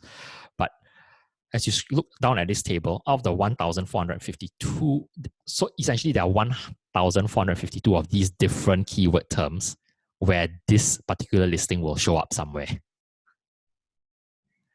And you see the last column here, it says organic rank.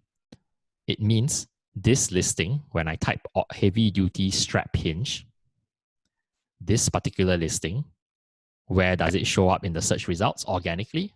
Position 1. So this listing is showing at position 1 for all these keywords up to here. Like it's showing at number 1 for 10 different keyword terms. Then it is showing currently, when Helium 10 just ran the search now, it's at organic position 2 for all these keywords. It's at organic position 3 for all these keywords. This is extremely powerful. Why? Now immediately we have reverse engineered the ranking for this listing, and we immediately can know that these keywords are the ones that are leading to their sales. The fact that they are ranked organic position 1, 2, 3, 4, up to like maybe top 10 or 20 tells us that these are the keywords that are generating their sales. Can you all follow the logic?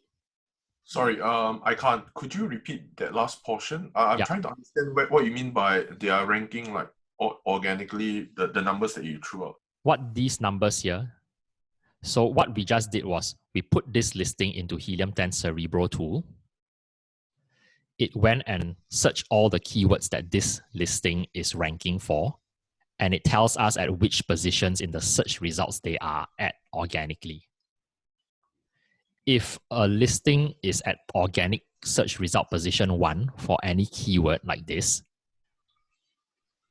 it basically means when a customer searches heavy duty strap hinge, this listing appears at the top of the search results, the first organic position. If you're at the first organic position, what does this mean? You probably get the most clicks. Also, the fact that you can be at position 1 for this listing also gives us insight into the fact that the listing has generated many sales, the most sales probably compared to any other listings whenever customers type this particular keyword term. Because, follow how customer buying journey. This is a bit complicated, but it's very important to understand. Imagine like every month, about 400 customers will type, go to Amazon and they type heavy duty strap hinges or heavy duty strap hinge, right? Because they want to buy a heavy duty strap hinge.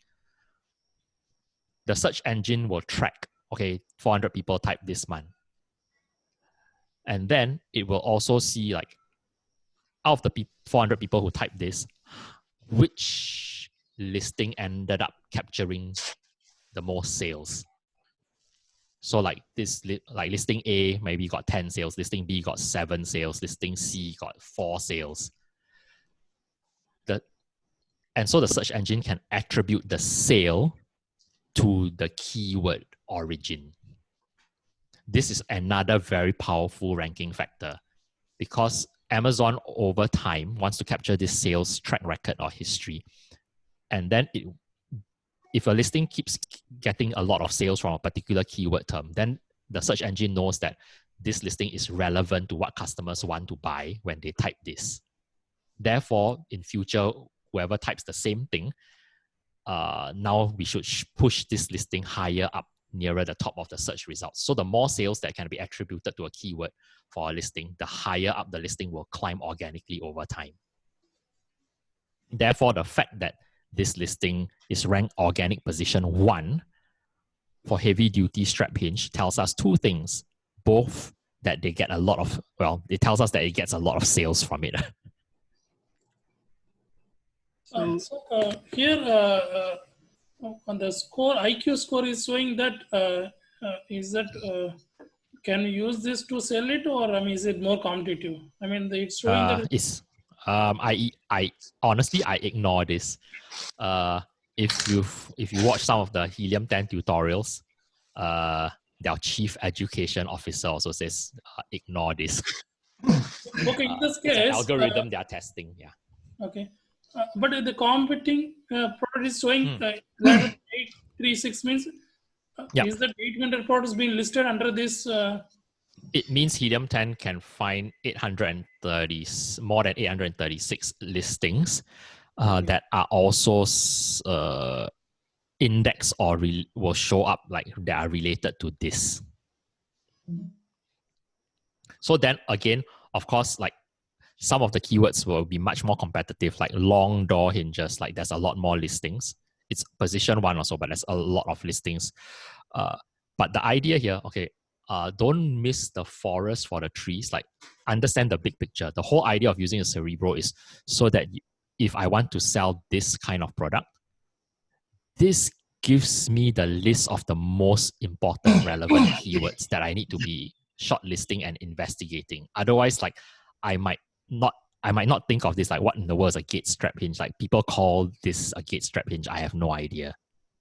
So basically, we just want to make sure that we are using these keywords in our listing, but whether we can get to the top, that's another whole different... You want to use this list to then go and populate this spreadsheet. Sorry, not this one, this spreadsheet. So then I will put like like T hinge maybe. I just call, as long as you know what the product is. So like, then I will copy and paste all those like keywords that I feel are relevant to this product. And then I will populate one by one all the competition analysis metrics. And then I will be able to see, so like this is how it works, okay? So for example, I do heavy duty strap hinge, copy, paste. Okay. I can just, so like fence hinges, heavy duty, copy, paste. Okay, if you want to go remove the formatting later, you can. So then essentially so the whole idea is, because if I'm trying to sell this like T-shaped hinge, number one, I don't even know what, I can use common sense to try to compile a list of keywords here, but chances are you'll miss out 90% of the possible keywords. Whereas if you use a tool like that, you'll be able to cover most of your bases. So then I just copy and put all here. And then later on, I'll go find out like how many search results on Amazon, etc., all the different metrics. And then I color code them. After a while, once I do all that, it's very easy to see. I'll be able to see like, oh, this one, everything is red. So this keyword is not something I want to put in my title initially as to shortlist, because it'll be too hard to rank for anyway. But I will find like out of the, let's say 50 keywords I compile, I might find like 10 of them are mostly like almost all green. Then I know sorry, those with like high competing products, right? High competition keywords. You also copy across. You can, and then you investigate, because I always say, like this number of competing products is just 1 out of 5 indicators. Okay. So we just copy across that. It might be that all the other indicators are very, very low competition. Okay, sure. Yeah, then it's still a usable keyword. So don't discard a product just because like one of the metrics is very competitive, because overall it might actually not be the case. So then for me, if I cannot, then of course there's the search volume also. If you are using like Helium 10, like Cerebro and Magnet, they both have the search volume data here. So you can compile that. One other thing I want to note, you all to note is, see this search volume is blank for barn, hinges, heavy duty. But if in your opinion, you feel that this is a relevant keyword, that blank simply means that there is no data. Doesn't mean that nobody is searching. It might be that there's 10,000 people searching for this every month. I have one friend, he saw one keyword like that was blank search volume unknown, but he felt the keyword is something very relevant and that some people would actually use if you put yourself in a buyer's shoes. So he added the keyword phrase to one of his ad campaigns. And he said in 24 hours, the keyword actually generates 9,000 impressions in 24 hours. That's huge. And he ranks straight away to the top. That kind of keyword, he'll be able to rank straight away almost to the top of page 1. Because every other seller who uses a tool often does like what everybody, like Tom, Dick, and Harry, they always set like minimum search volume like 500 or 1,000. So they will completely miss out on these kinds of keywords with no search volume. 90% of sellers would do that. Why would they no search volume but it still appear on the list? Where did they get the data then? Because it's no data, right? There's no data regarding the search volume. Oh. Yeah. But there are people that. But when you search Amazon search history, this probably comes up is stored in the Amazon search history. Okay. Yeah. Listen, sorry, I don't get you just now. This async is the best. Is it the best for this product, or? Sorry, what's the question? When you do the Cerebro, put this in async in Cerebro, right? Yep. That's why you're saying that how you select the async. Yeah, so it's super powerful because once you zoom in on a product and you want to find the most relevant and important keywords, because you're basically data mining, like why is this guy who's the best selling like T hinge? Where is he getting the sales from? This allows you to peek behind backstage to see like, whoa, okay, these are all the keywords that are generating all their sales.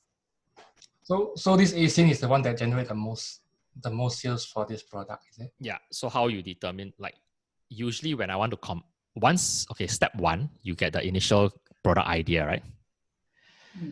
Then you search like any of the keywords for that kind of product, and then you go look at the ones. What I will do is you can do X-ray, and you see which ones has the highest sales, essentially, and then you use Cerebro on those. So you data mine the best sellers for the keywords, because it's the keywords that lead to the sale. It's not the product that leads to a sale. It's being able to appear for keywords that leads to sales. Jason, in this case, do you always consider the first page only with 20 products, or do you go to the second page and also? I don't care about. I don't even. I only consider those at the top of the first page. Oftentimes, I don't even. It depends. Okay, how I put it. There's no hard and fast rule, but I seldom go even beyond the first half of page one. As you get. Honestly, one of the reasons I didn't want, I'm afraid y'all will be more confused, but when you look at a search results page, right? Whoa, it's taking so long to load, too many tabs. When you look at search results page, because I went. So when we use X-ray, right, then we will come to know that, right? Who is playing, who is having more sales and who is having less sales. So in that, like, let's say if already first 2% is having more sales, then we can just leave it and go for other product to search, or can I still consider? Let's say we have a top 10 in that all the sales is going for first 2%, first 2 list. So what I would be looking for is whether those with a few reviews also get any sales. Not so much like, I mean, if let's say that there are 2 top listings that get 1,000 sales each per month, that's not so much the issue. The issue is, what about those other guys that are not the top listings, like the guy with 4 reviews? If he can also get 200 sales per month, then that's good. Whereas if the guy with like 5 reviews, 2 reviews, 10 reviews has like no sales, then that's a concern.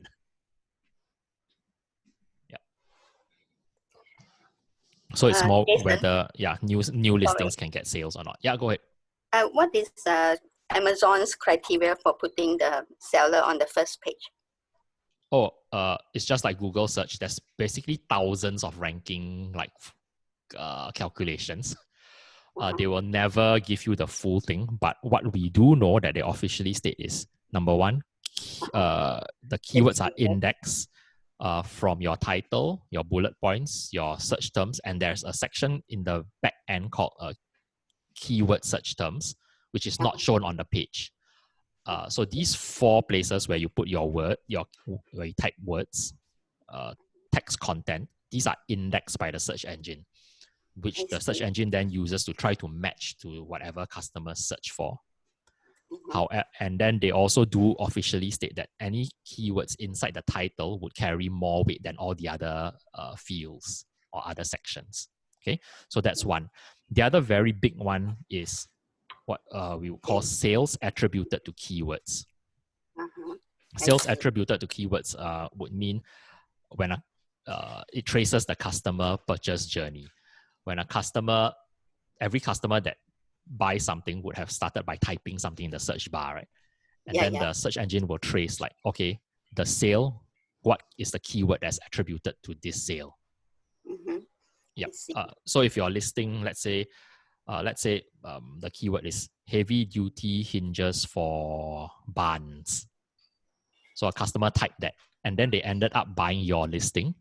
Immediately that adds rank juice to your listing for that particular keyword term and all the related terms like that are within that phrase. Like there's a ripple effect.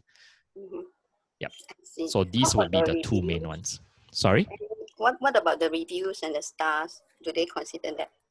That's not so much for ranking. I think reviews and stars are, I think, a minor ranking factor. Of course, if your listing has like 10 one-star reviews, then the search engine probably does not favor that also. I see. However, that is more, reviews and rating is more like social proof. That means it's more for like the actual human when they look at it, like, whoa, okay, whether I want to buy or not, based on other people's reviews. Yeah, it's not so much for ranking directly. Yep. Okay, let's move on. So the process is you compile the short list of potential ideas and then you do the analysis. So for each product, I like to identify 5 minimum keyword terms. So that's like we went through the exercise just now, like compile many keywords for that hinge thing, right? So maybe you compile like 20 different possible keywords. Out of the 20, I want to select like one main, like what is the most important one that I feel I want to rank for. And this one will become like typically the start of my product title. And then I also identify 2 to 4 others that I feel are very important that I will try to include in my title. So why is it 2 to 4? Because realistically, depending on what those keyword phrases are, you might only be able to fit 2 of them in the title besides the main one. Yep.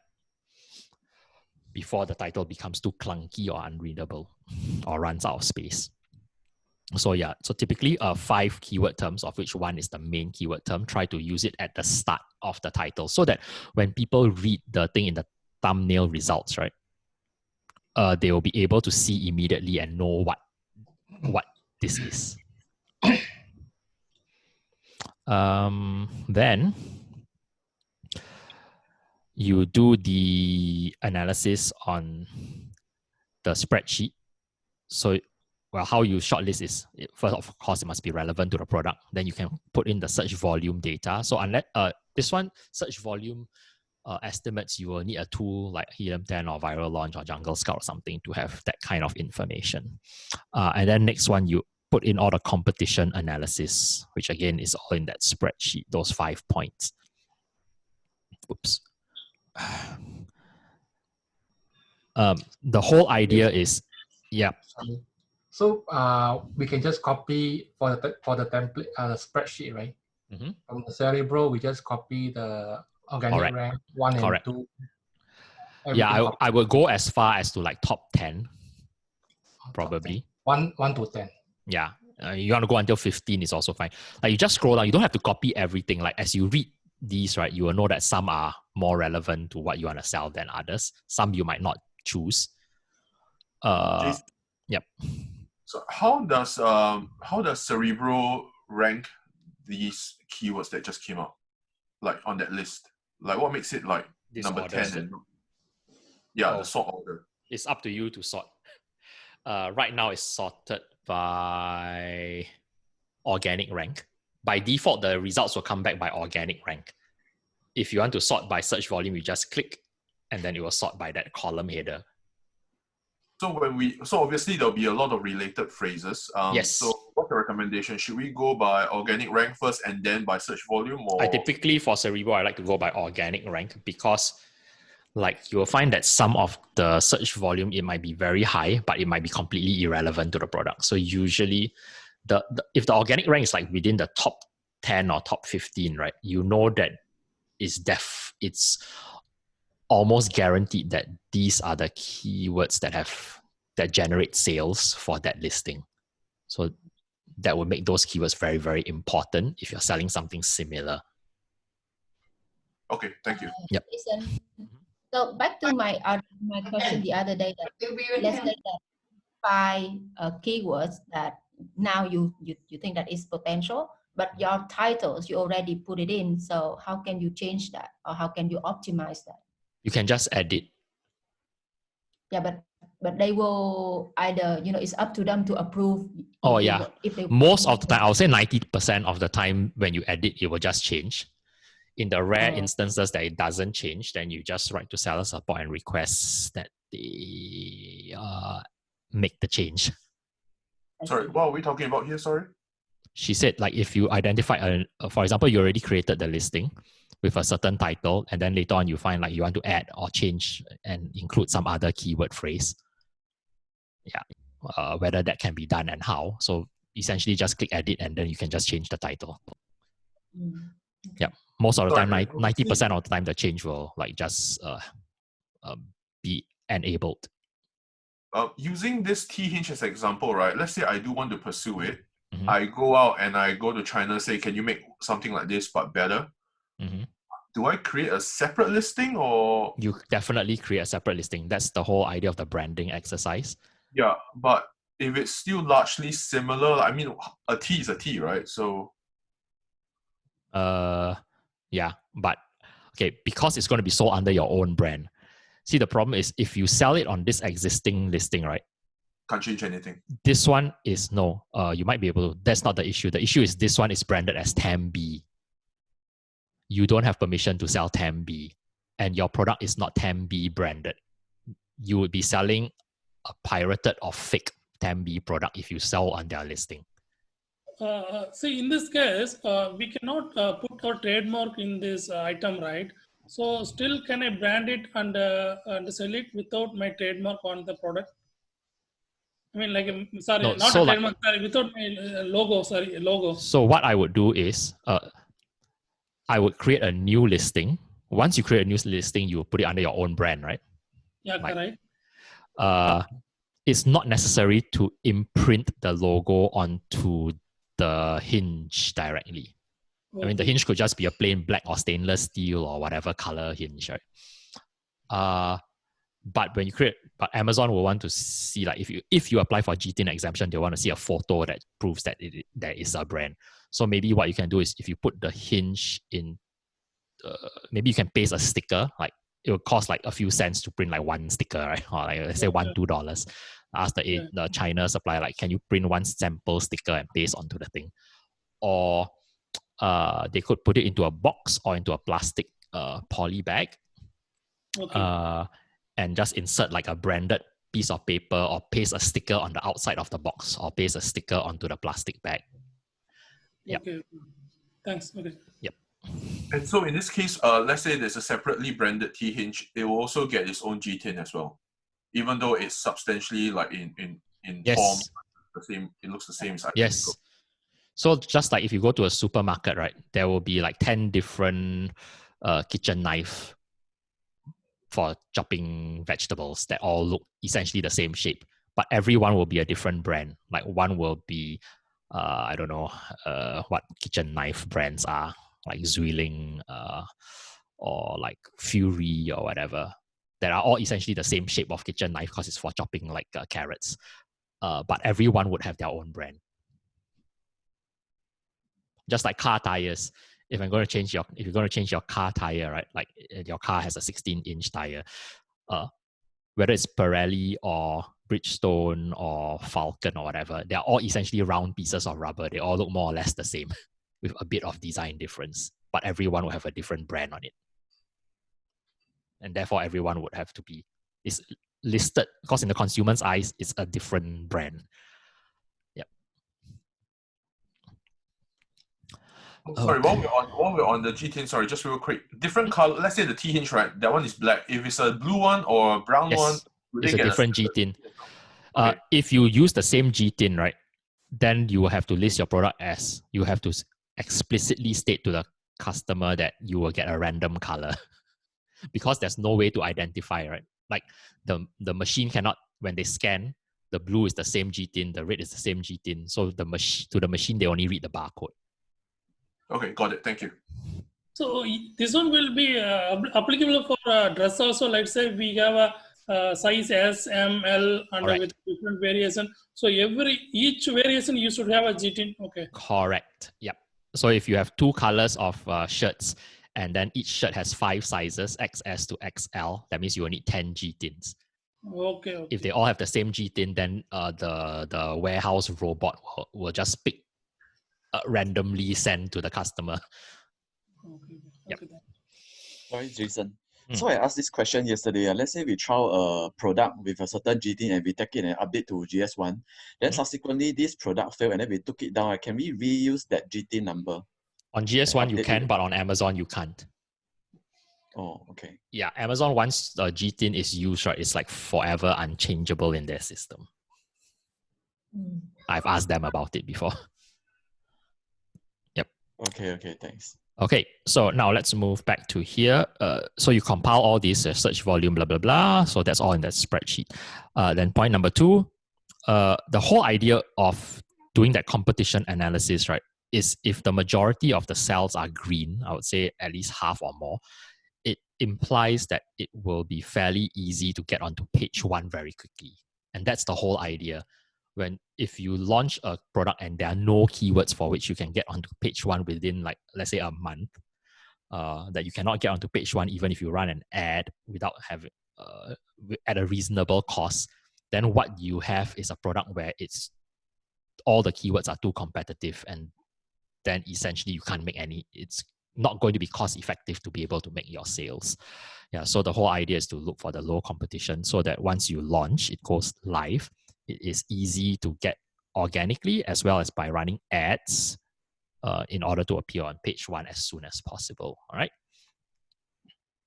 Now, I already showed you all a few times, like, so use the spreadsheet to do all these things. I often tell people to shortlist like here I put 10 to 20 product ideas. So if you have 10 to 20 product ideas, each product idea you probably have like 10 to 20 like keywords that are related to it also. Might be a bit much for some of you all starting out, especially when you want to book your first call. So I would recommend at least to have like 3 to 5 as a bare minimum, like potential product ideas. And each product idea you have like maybe 5 to 20 different keywords. Actually, I'll say at least 10 to 20 different keywords, right? Why have multiple product ideas? Because even though a product idea might pass the criteria on a spreadsheet, like in terms of the green cells, it might be that when you get to check the price and profit margin, or when you try to look for a supplier, you cannot find anybody who can produce this, or you can find suppliers, but the cost price is not low enough. Then you have to discard the idea. So the whole idea is, if you're very strict on all these selection criteria, then you will end up with a product which has an extreme high probability that it will succeed. Whereas if you're not strict with these criteria, you just like, it's okay, I just think that it will work. Then you have a very high risk that you spend a lot of money on getting this product, and then you just end up with like hundreds of units in stock that cannot be sold. All right. Should we focus on non-restricted category only? My general advice would be, if you don't want to go through the hassle of trying to get approved in the restricted categories, then stick to that. If you already have some access to certain categories, like some of my, some of the previous batches, right? They already have, let's say, their own skincare company or whatever, and then beauty is restricted. I have one client, they make coffee. They are coffee plantation and roaster. For them, they want to sell coffee. This is their business already. So they went through the expense and hassle of getting FDA registered and getting Amazon approved to sell in the restricted grocery category. But that's because they can easily pass the restriction requirements. Like for grocery at that point, they want to see your FDA certificate. They also want to see commercial invoices, like 3 invoices to prove that you are an actual company. They also wanted to see their business registration certificate. But for that particular coffee company, they have all of these already. So it's a non-issue. But if those things are going to be an issue for you, then maybe you want to start with something easier first. So, Jason, how long does it take to get the FDA approved? Or would it be the supplier to get it, or it's the manufacturer? The legal requirement is actually after September 11 because of terrorist attack. So it's actually the FDA registration for food imports is actually for US Homeland Security food requirements. What it actually requires is that the manufacturer must authorize the FDA and US Homeland Security to inspect their food factory at any time that they ask to. That's the main requirement. Then, of course, there are other requirements, the standard ones, like then your food packaging must have, the labeling must comply with their template. Like certain things need to be stated, like the ingredients, nutritional value, how many % of like recommended daily allowance according to US FDA standards, etc., must be printed. The label must comply. And then the other requirement is then you must also appoint for food and drink imports. You must also appoint a US representative. That means you must have a representative that resides in the US. So like for my coffee client, they actually appoint a company. So I just refer them to a company that handles all this. And they have to pay this company like an annual retainer fee to be their representative agent in the US for the FDA. So it's quite a hassle and quite a costly, like ongoing expense. Yeah, seems like it. So it's would it be better to search for products that are already FDA approved? Only if you want to sell food stuff. So if you're selling food and drink or whatever is ingested, if it's made in the USA, there's no need for FDA registration. How about spice? Spice would be also same, right?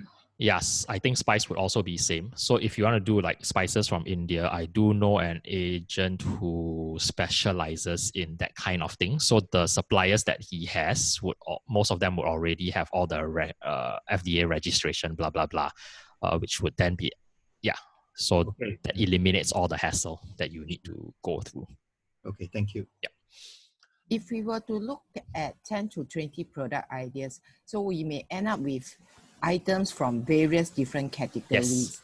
So is it all right for a shop to sell in multiple different categories? Yes. Or should we focus on a particular one?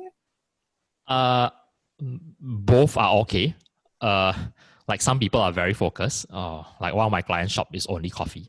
My own shop is everything from skincare to industrial and scientific to gift products to office products.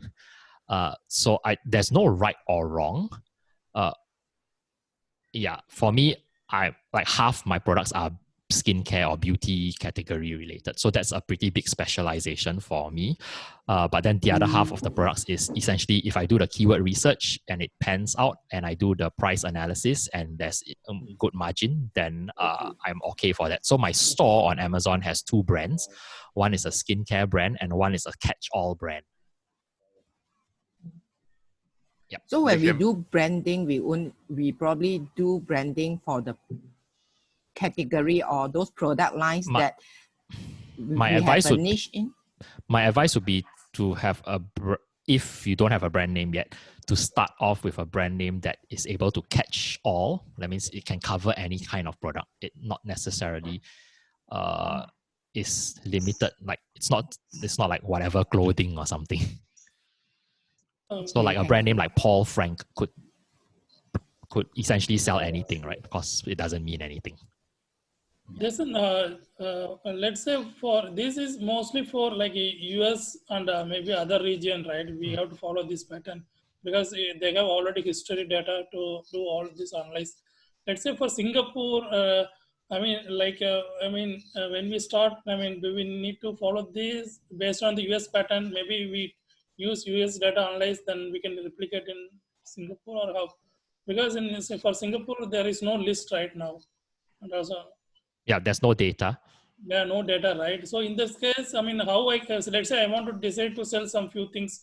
Okay, how can I make a decision? Can you give any suggestion? Sure. For Singapore market, my general advice is, if it's something that's available on Lazada, I would avoid it for a cheap price, because Lazada is owned by Alibaba. So Alibaba has synced Lazada with Taobao. So when you go to Lazada, like you can buy anything made in China that a China seller sells on Taobao, and it's going to be like very dirt cheap.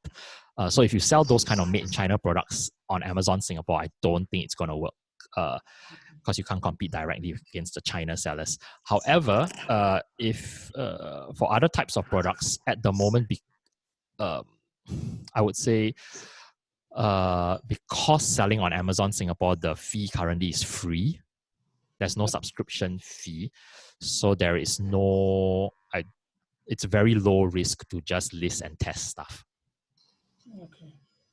So essentially, how do you find out is by listing and testing in small quantities and see like, okay, does it work or not? Okay. Okay. Jason? Mm-hmm.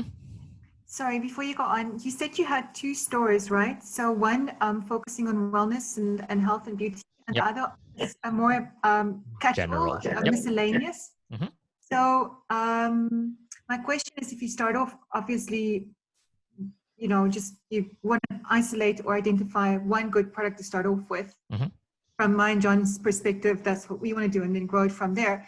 But I was thinking, so with the stores, with a catch-all, does that include like everything, like a smorgasbord of everything? Because what I do as a person who wants to buy on Amazon, sometimes when I find a product, I go to the seller name and I open up to see what else they've got in the store, because maybe they've got something similar. Interesting. Yeah, the only person I know who does that. Am I the only person? Really? I always do that. Yep. And Okay, then yeah, because maybe there's something else I want to buy. So this is how it works. You have one Amazon account which has a store name, and then but if you have like multiple, you cannot have more than one Amazon store without like very complicated permission. So I have one Amazon store. However, I have 2 different brand names. So if people click on my brand, one of my brand names, they will actually be brought to that brand names page where they will see all the products under that brand name. Okay. You can actually create like once you get brand registered, so after you get actually trademarked, right, and then you submit that and get brand registered on Amazon, then you're allowed to create like a brand store on Amazon. So that would be like amazon.com/your brand name. And then on there, you can design your storefront, etc. There are different like drag and drop templates to design your store. Okay. Yep. Thanks, Jason. So basically, Amazon won't show your store name to the consumer. They will show your brand name. Yes. Well, actually, they will show both. So they will say, under the title, there will be like the brand. And then it will say shipped by Amazon if you use FBA, and sold by, but sold by will be by the store name. All right. So if they click on sold by, they will see all. If they click to the brand name, they will see only this. Correct. Let me show you one example. I click on one of these door hinges and show you how the layout is.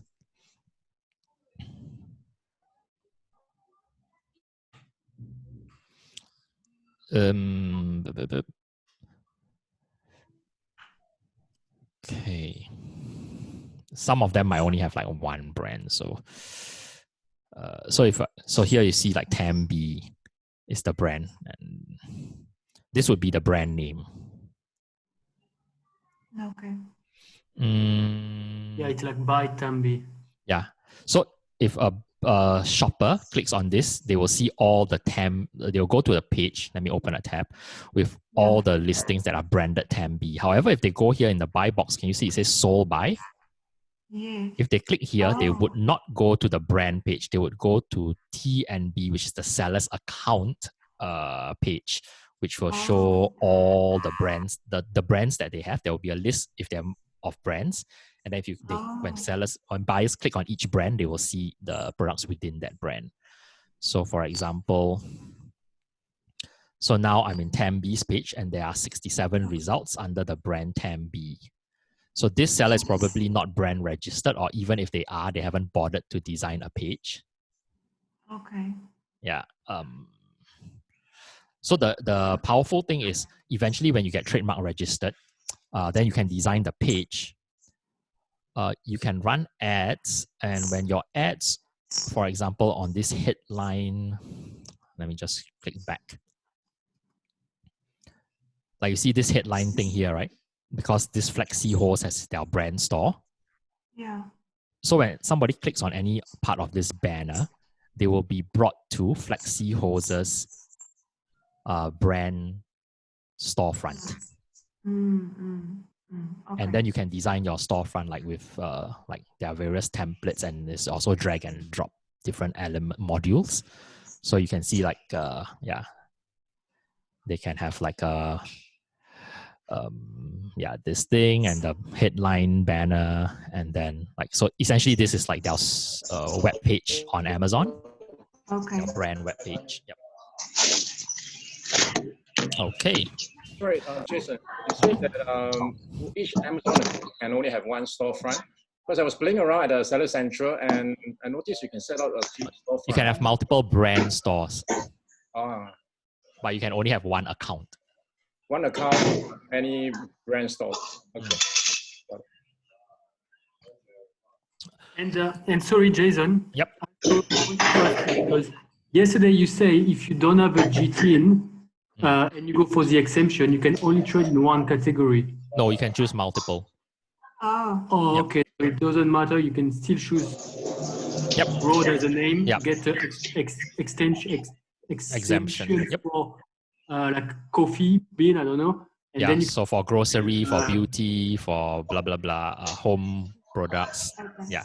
So in your application, you can tick the categories that you want. Okay. Yep. So, okay. All right.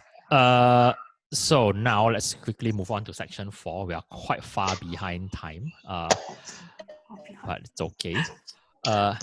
Sourcing for products. So where do you then find suppliers? The usual suspects like Alibaba. Some of you might have, but I think everybody knows Alibaba. I personally don't source anything from Alibaba anymore. I don't even bother to go there. And then there's global sources. Global sources is and Hong Kong Trade and Development Council. They have their directories are generally much more sorry, reliable. can Tim Singh go on mute or someone, because there's a lot of background noise. It's quite hard to hear. Okay, so if you're not talking and there's a lot of noise, maybe you can mute yourself first. Yep. So so these are some various online B2B directories that you can go search for suppliers. So suppliers can create their offerings or listings, list themselves there to be contacted. Global Sources and Hong Kong Trade and Development Council versus Alibaba. These two are much smaller directories because the directory owners are much stricter in their criteria of who they accept. So like Hong Kong Trade and Development Council, they will actually check like you must be properly like registered everything in order to be a member of the Hong Kong Trade and Development Council. Then Global Sources is actually started in the 70s. It was in the 70s, there was no internet. So it's an American company. They had their office in China. And they will go around and talk and contact the factories or suppliers in China, and then they will compile them into like old school yellow pages kind of catalog, which they bring then back, print in the States and distribute to the retailers and distributors in order to refer to these yellow pages, global sources, to contact suppliers, the factories in other countries. So they are very established company, and most of their suppliers are highly verified because they have been with the global sources for many years. And they have like face-to-face, like gone to the factory and talked to the owners and all that.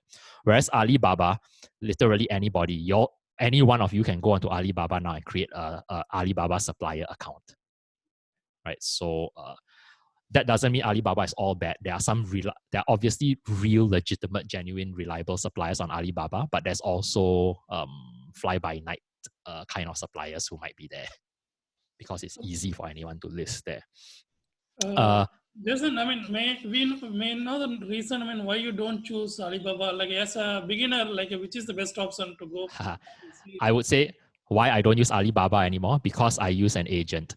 And I'll tell you all this story, why.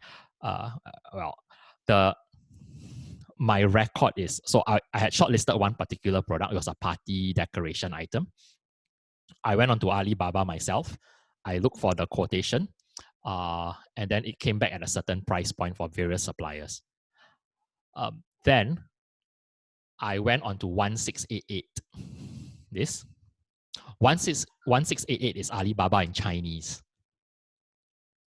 I always use this example. Imagine if you went to Bangkok for holiday, right? So like I have friends who are native Thai and they live in Bangkok. If I go into a Thai restaurant in Bangkok and I open my mouth and I speak in English, they know I'm a foreigner. They will bring me the English menu and everything will be US $10 or $20 for a bowl of pad Thai whatever. Pineapple rice, $20. But if I go with my local Thai friend and they open their mouth, then the Thai menu will appear and everything will be in baht and will only cost like $2. You understand the example?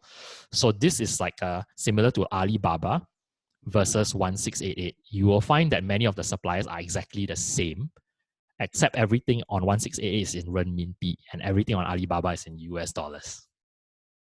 And the price difference can be sometimes huge.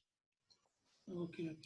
But most of us will not be able to order on 1688 because it only accepts Alipay, domestic China Alipay.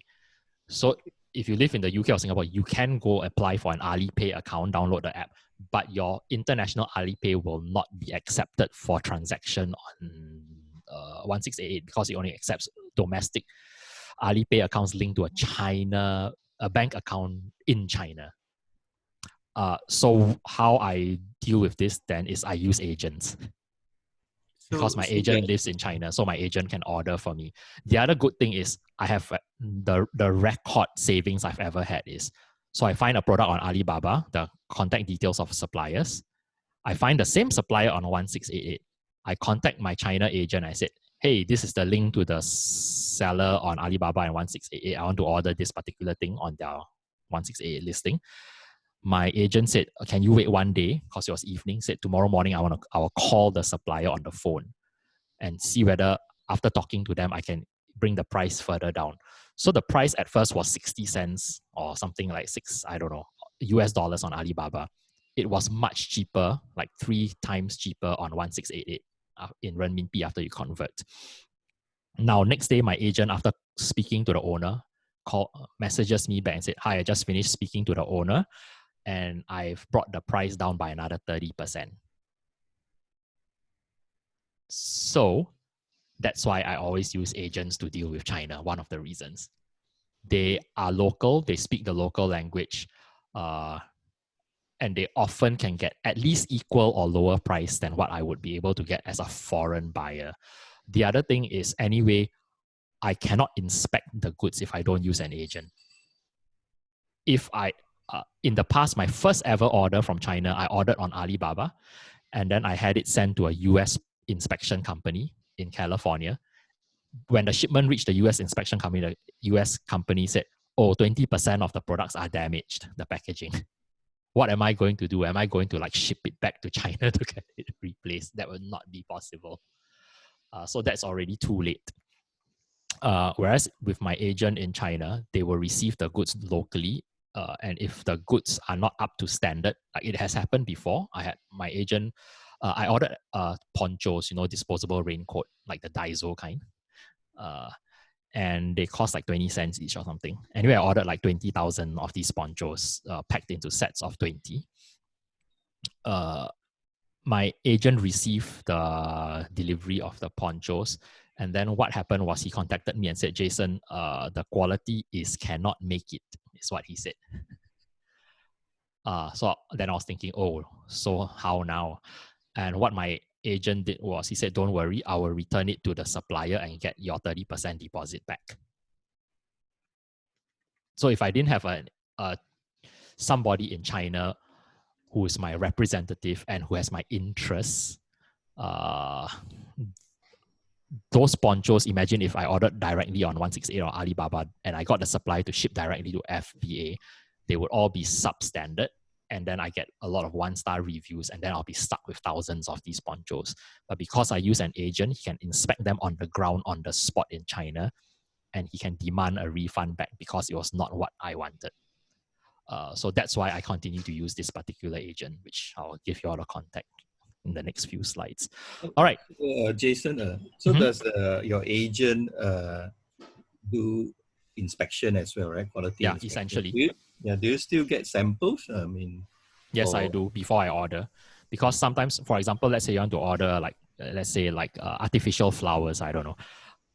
Then there are various suppliers. So you shortlisted 3 based on their price that you're okay with. I've done that before. So I got them to ship all the artificial flowers to my house in Singapore. And then when I look at the samples, immediately I knew that there was one of them that the quality was horrendous. So yeah, I still do that. So generally, okay, I mean Alibaba 1688, you use it as a reference. Yes, correct. Yeah, just to get initial ballpark costing, and then I'll just when I'll contact my agent and say, here's a link to like Alibaba and maybe like Amazon, whatever, more so that the agent knows like what I'm looking for. Oh, okay. Yeah. And then they can go and source whether it's locally, because so my agent lives in Yiwu, right? And he's basically at the doorstep of like 80,000 different factories. Yeah. I see. Agent, Jason, sorry. For your agent, right? Is there a certain figure that, let's say you want to ask them to source for us, right? Let's say we want the product. Yep. We pinpoint the product and ask them to order. Is there a certain amount that certain quantity that I'll share your website with you all in the 4 slides time. So because you don't order. I think his price, his price point is on the website. Yeah. But there's a minimum base amount. I think like I don't know how much that is, but it's on the website. Yep. Okay. The other way is you can go to trade show directories. So for example, there's a website called eventsinamerica.com. Then you can search by industry, and then they will show you the trade show calendar. So these are B2B trade shows where vendors or suppliers will exhibit to sell to retailers. So what is the purpose of accessing a trade show directory? Because many of the trade shows, right, are only for business or attendees. So you can register for the trade show online. For about half of them, I would say, are free. And once you register for these trade shows, many of the trade shows will also have like a web portal, so you can log in after you register.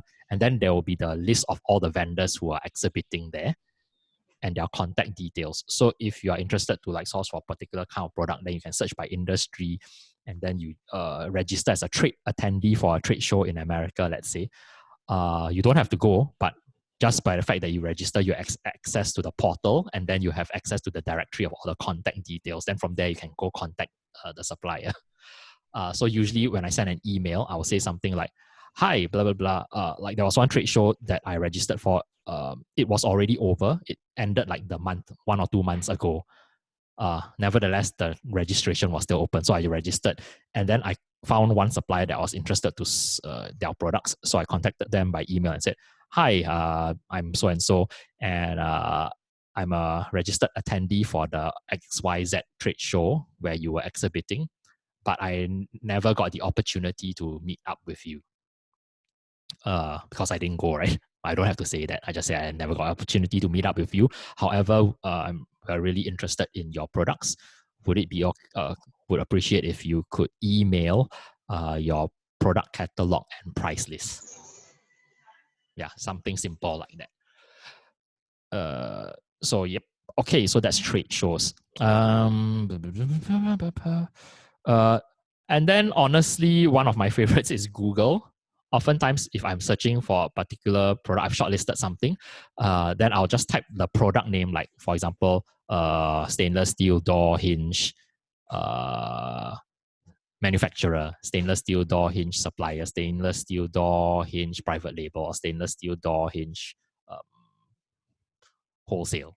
Yeah, those are the common search phrases that I'll use. Yeah, and then from the search results, I'll just sift through them and see whether I can find us suitable suppliers. Oftentimes on the any examples of items which cost like 50 cents and sells for like $20? I have done a YouTube video, which I'll share with you at it, and it's on the Facebook group. But I've done a 20-minute YouTube video where I literally sat down, shortlisted a product, and found a supplier within 20 minutes for about 20 to 30 potential listings. So yeah, I'll just pass you all the link to the YouTube video link at the end of today. Okay, thank you. All right. Then you can go offline also. Offline, meaning you go visit trade shows. So for example, now of course you cannot go, But you can visit trade shows like in the US. They have ASD twice a year. I wouldn't advise going to Hong Kong, Canton Fair in Canton, because the price point tends to be very high, and they're looking for big orders, especially for somebody starting up. Delhi Fair is the one that I'm probably the most excited about, because the Indian supplier base is still very new, or like virgin territory. Like very, very much fewer sellers are sourcing from India compared to China. Like China is all the Me Too products, whereas India, the products are generally much more unique and different. So yeah, of course, right now there's the last one in April. The last month was just cancelled, of course, because of the lockdown. In Singapore, I've been to this a couple of times. Food and Hospitality Asia. It's the biggest food and hospitality trade show in the whole of Asia, bigger than even the trade shows in China. Essentially, if you've been to Singapore, it occupies every hall in the Singapore Expo as well as every hall in Suntec City Convention Center. Like that's how I found one of my clients, the coffee company, because essentially one entire hall in the Singapore Expo was nothing but coffee and tea suppliers. Jason, for these things, right, like the one in this FHA in Singapore, do you have to can you register to go as an individual, or must you have a registered company? Usually the minimum is you must have a business card, because it's for trade visitors only. Right. But trade visitors, do they have to have incorporated companies, or like, I think probably minimum is a sole proprietorship, because you might need like a business registration number. Like in Singapore, that's called a UEN. So at least a sole prop. Yep. Okay, cool. Thanks. Yeah, because they don't want individuals or consumers. Listen, do you use India Mart? No, India Mart is not a good place to source, because India Mart is mostly set up for domestic sales. So therefore, the suppliers on India Mart generally do not have any license to export. If you're familiar, like I've dealt with India for like 10 over years. The customs are very strict about if a supplier is not allowed to they need an export license. So if you order from somebody from India Mart, chances are your product will be stuck at the port and not be able to be loaded on a ship. Okay, thanks. Yep. Okay. Let's see. What else? Wholesale markets. So wholesale markets are not trade shows. They are permanent wholesale centers. So the most, I guess, famous one currently is Yiwu in China. Yeah, I've been there. I was actually Tim Jordan, myself, and Magla Bartwatch, who's the former manager for Global Sources. We were planning to do a joint trip there together to bring people to visit Yiwu in May this year, actually like right now. But of course, can't be happening. So we will see how. But Yiwu is a really interesting place to go. Quite a lot of my stuff is actually from Yiwu. If you go Google on your own tonight, maybe just take this down. Go Google for Christmas is Made in Yiwu by the BBC. So Christmas Yiwu BBC, British broadcast. And you'll find a video done, a short documentary done by the BBC. And the BBC found out that 60% of all Christmas decorations in the world originate or are made in Yiwu. So Yiwu is this like crazy city that manufactures a lot of stuff. But Jason, I heard a lot of people saying that the people in Yiwu are mostly just traders, those that you find in the wholesale markets, and not really manufacturers.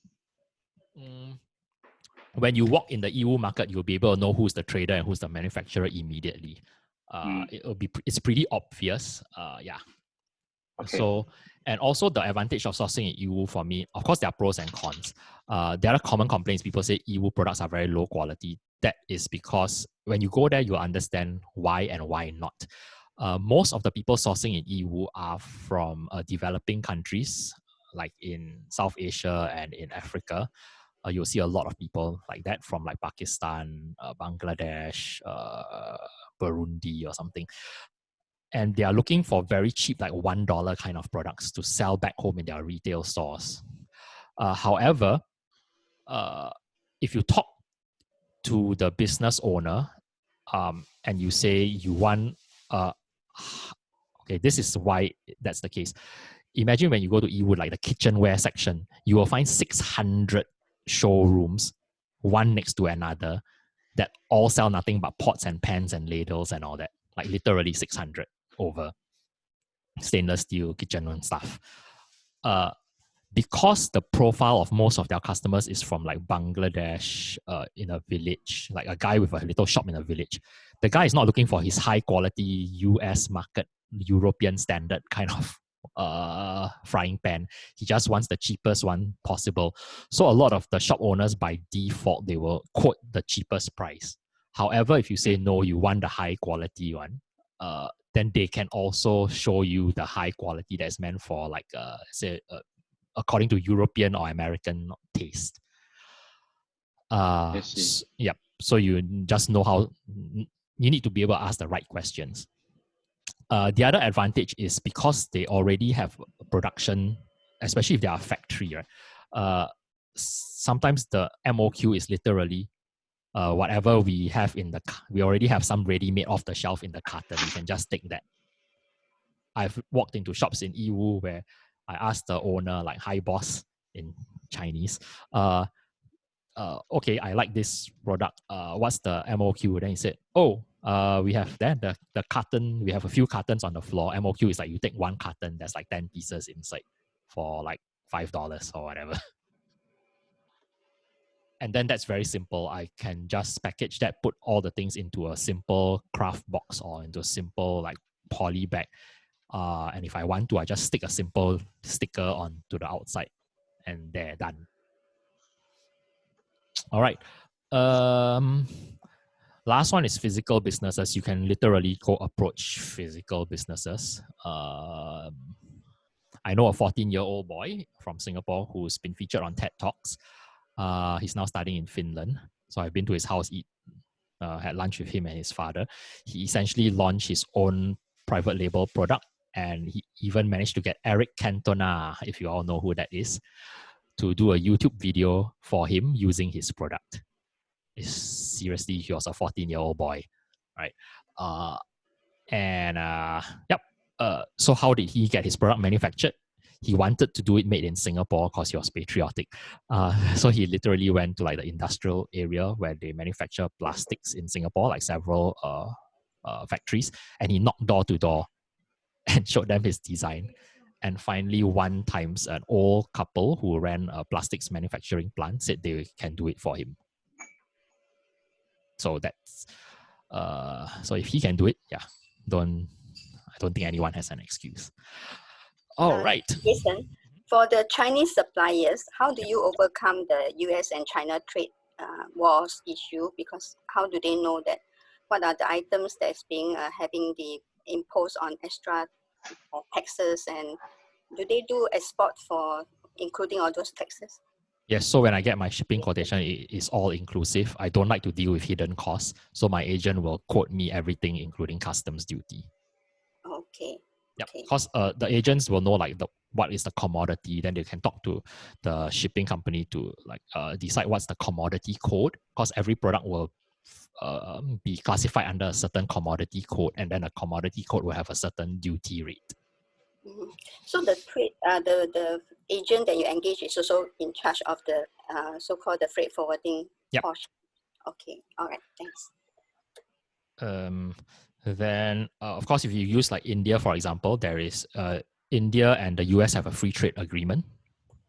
So that's there will be some cost savings if you are sourcing from India compared to China at the moment, especially. Do you recommend use Exporters India? I think there are some Exporters India website where they are OEM contract manufacturers. Ultimately, for me, when I first started out, I used all these like websites like Alibaba and whatever. I searched India Mart before, but after you do this and you realize that working directly with trusted people is more important. Is really the key. Mm-hmm. Yeah. because every other Tom, Dick, and Harry American seller, right, can also go onto the web portals, and then they also can get the same price. They will find the same suppliers. But if you know somebody on the ground that is trustworthy and reliable, you have a huge advantage over everybody else who is just searching online. Yeah, that's right. Does Amazon has the AliExpress, their own version of AliExpress, like Shopify, they collaborate with AliExpress through one middleware? No. Amazon is very against that kind of drop shipping thing, because I know what you're talking about, that kind of so-called drop shipping, where you have no control over the AliExpress seller delivering the thing. Amazon, that's a violation of Amazon terms of service, because Amazon is very strict about customer service. If they find out that you're doing that, they will literally ban you forever. I see. Yeah, but that is like third-party AliExpress, but they don't have their own pool of like a website for their own supplier. No. Okay. All right. Okay, I want to just quickly finish this and then we can break for lunch. So if you're starting big, then these are the websites. If you're starting small, then these are the options. Okay, pretty straightforward. You can look through that on your own. Some things to just take note of. Of course, this one is obvious. You ask for price, like what's the price per unit. If people say MOQ, because many of you are new, that simply stands for minimum order quantity. Like often you go to Alibaba, you say MOQ 500 or 1,000 units, etc. Everything is negotiable. Then a lot of people always ask about this, like who do you ask to package? Is it an agent, or is it a packaging company, or is it the supplier? There is no fixed answer. It depends. It depends on what kind of packaging you want to do, what kind of packaging suits the product, and also depends on whether, like, sometimes some of my product manufacturers provide like packaging that they can put it in a box. Some of them don't do packaging. They just provide the raw or product, right? Then you have to go settle the packaging on your own. So it really depends product to product and supplier to supplier. But there are easy ways to like work around whatever the situation might be. Then customization. My advice for new sellers, like most of you, is do not do molds. Molds are very, very, very expensive. We're talking thousands or tens of thousands of dollars per mold. So if it requires that kind of thing, don't. Yeah, unless you have big budget, then fine. If not, do like simple changes first, like just change the color, doesn't require a mold. Put your branding, doesn't require a mold. Or if you, this is especially if you it's a factory made good from China, like machine made. But if it's sourced in India, then a lot of it is handmade, for example. So then customization is not an issue, because it's going to be handmade anyway, primarily. All right, number 5.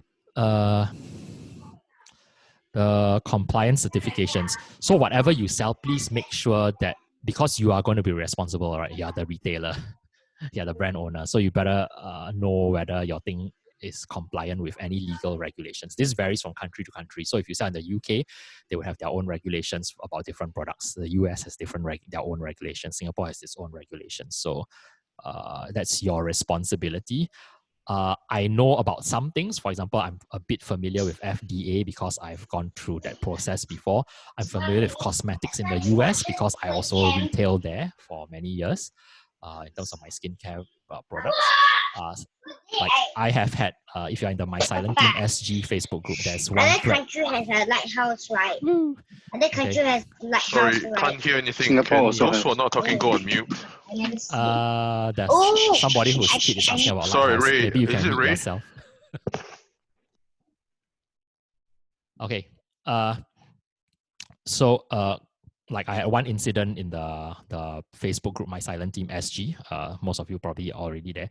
If you search, there was one guy who asked about, he wanted to sell like e-cigarettes. I'm totally not familiar with cigarettes. I don't smoke.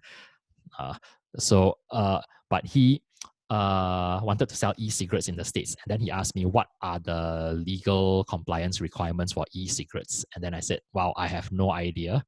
I've only ever smoked once in my life when I was 7 years old. And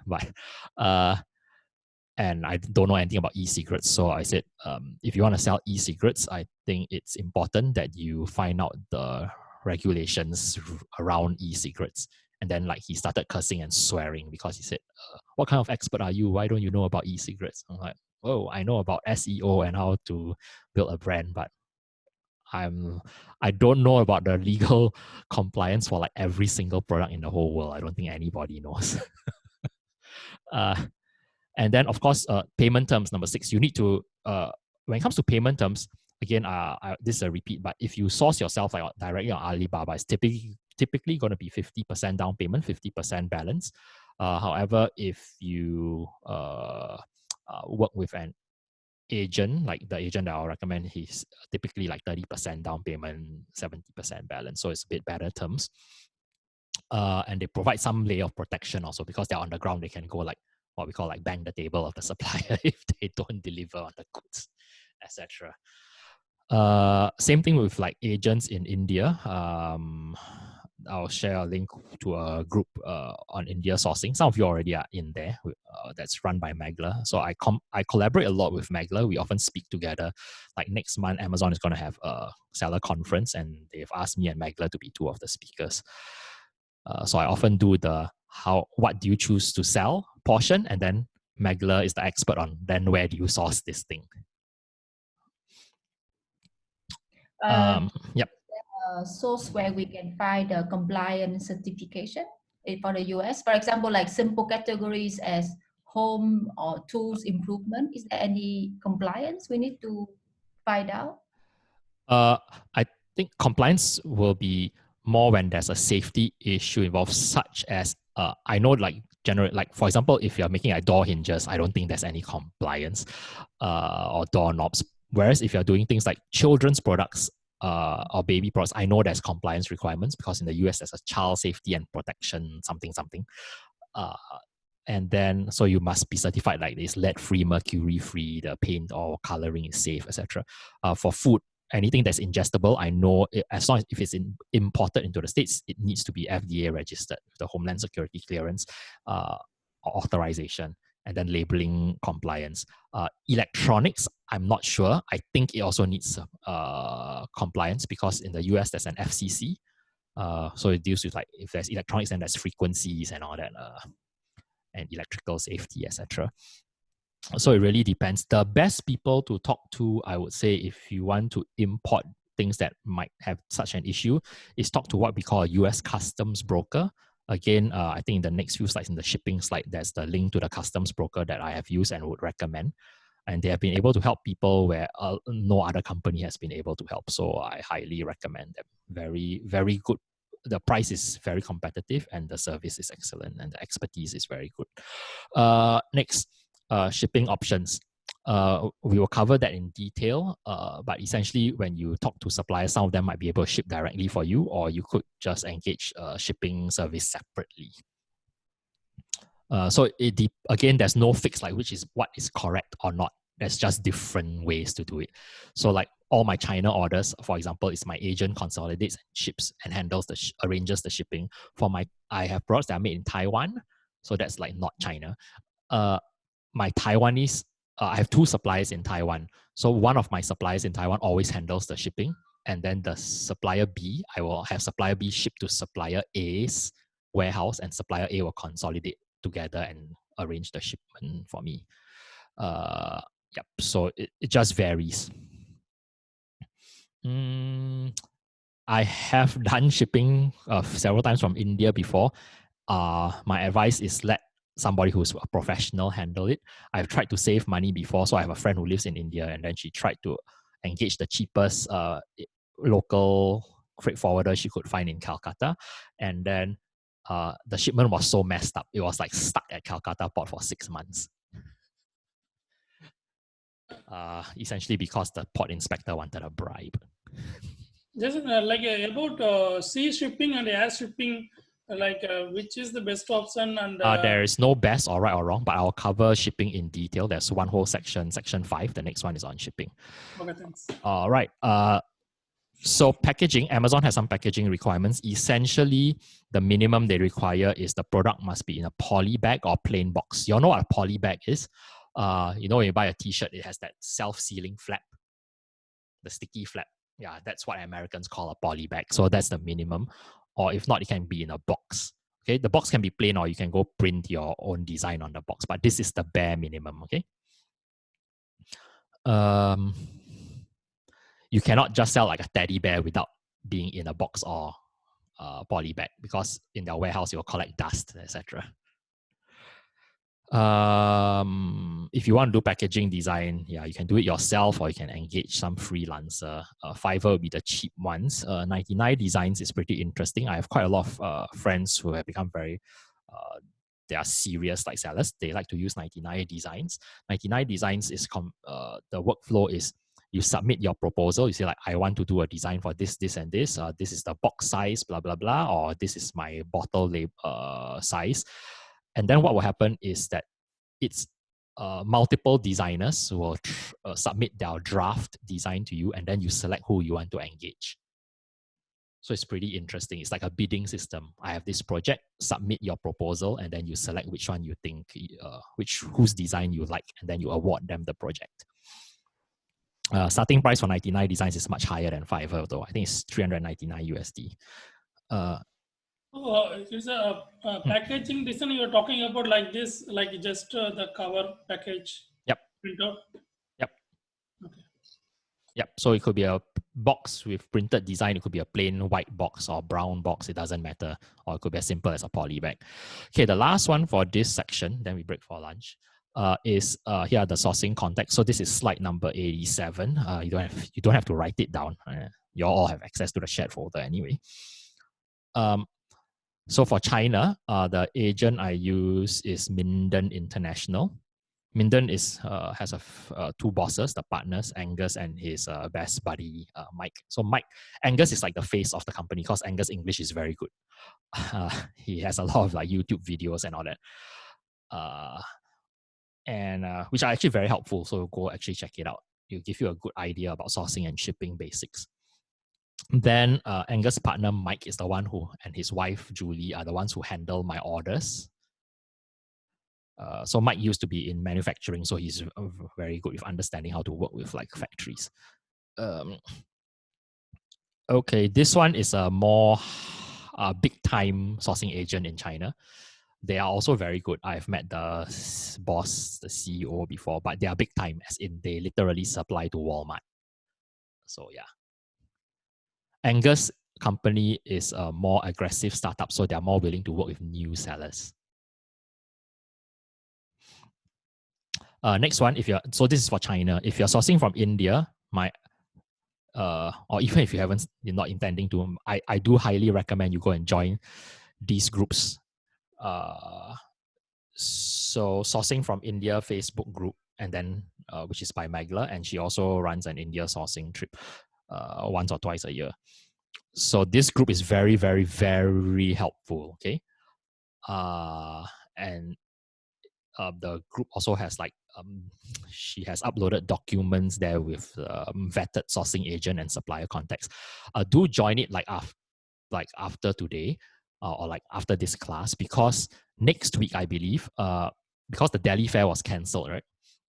But Magla has reached out to many of the suppliers, and she is hosting an virtual online India trade show. So she's given each supplier like 20 to 30 minutes, and then it runs for a couple of days each week. So each day we'll have like 6 to 8 suppliers will come online on a Zoom call, and they will share their products and what they do. And then after that, so if any of those suppliers catches your eye, you can contact them. So that's pretty useful. If you need a US prep company, so especially if you're sourcing in the US, here are the two that I would recommend. Prep and Ship Plus, I've been using them since 2014. Super, extremely reliable. They are especially very good for if you need to bundle or multi-pack things. Proven Prep Midwest, I know the owner, also a very reliable lady. Those of you who know Jim Cockrum, it's actually Jim Cockrum's mother. Yep. So these are the contacts.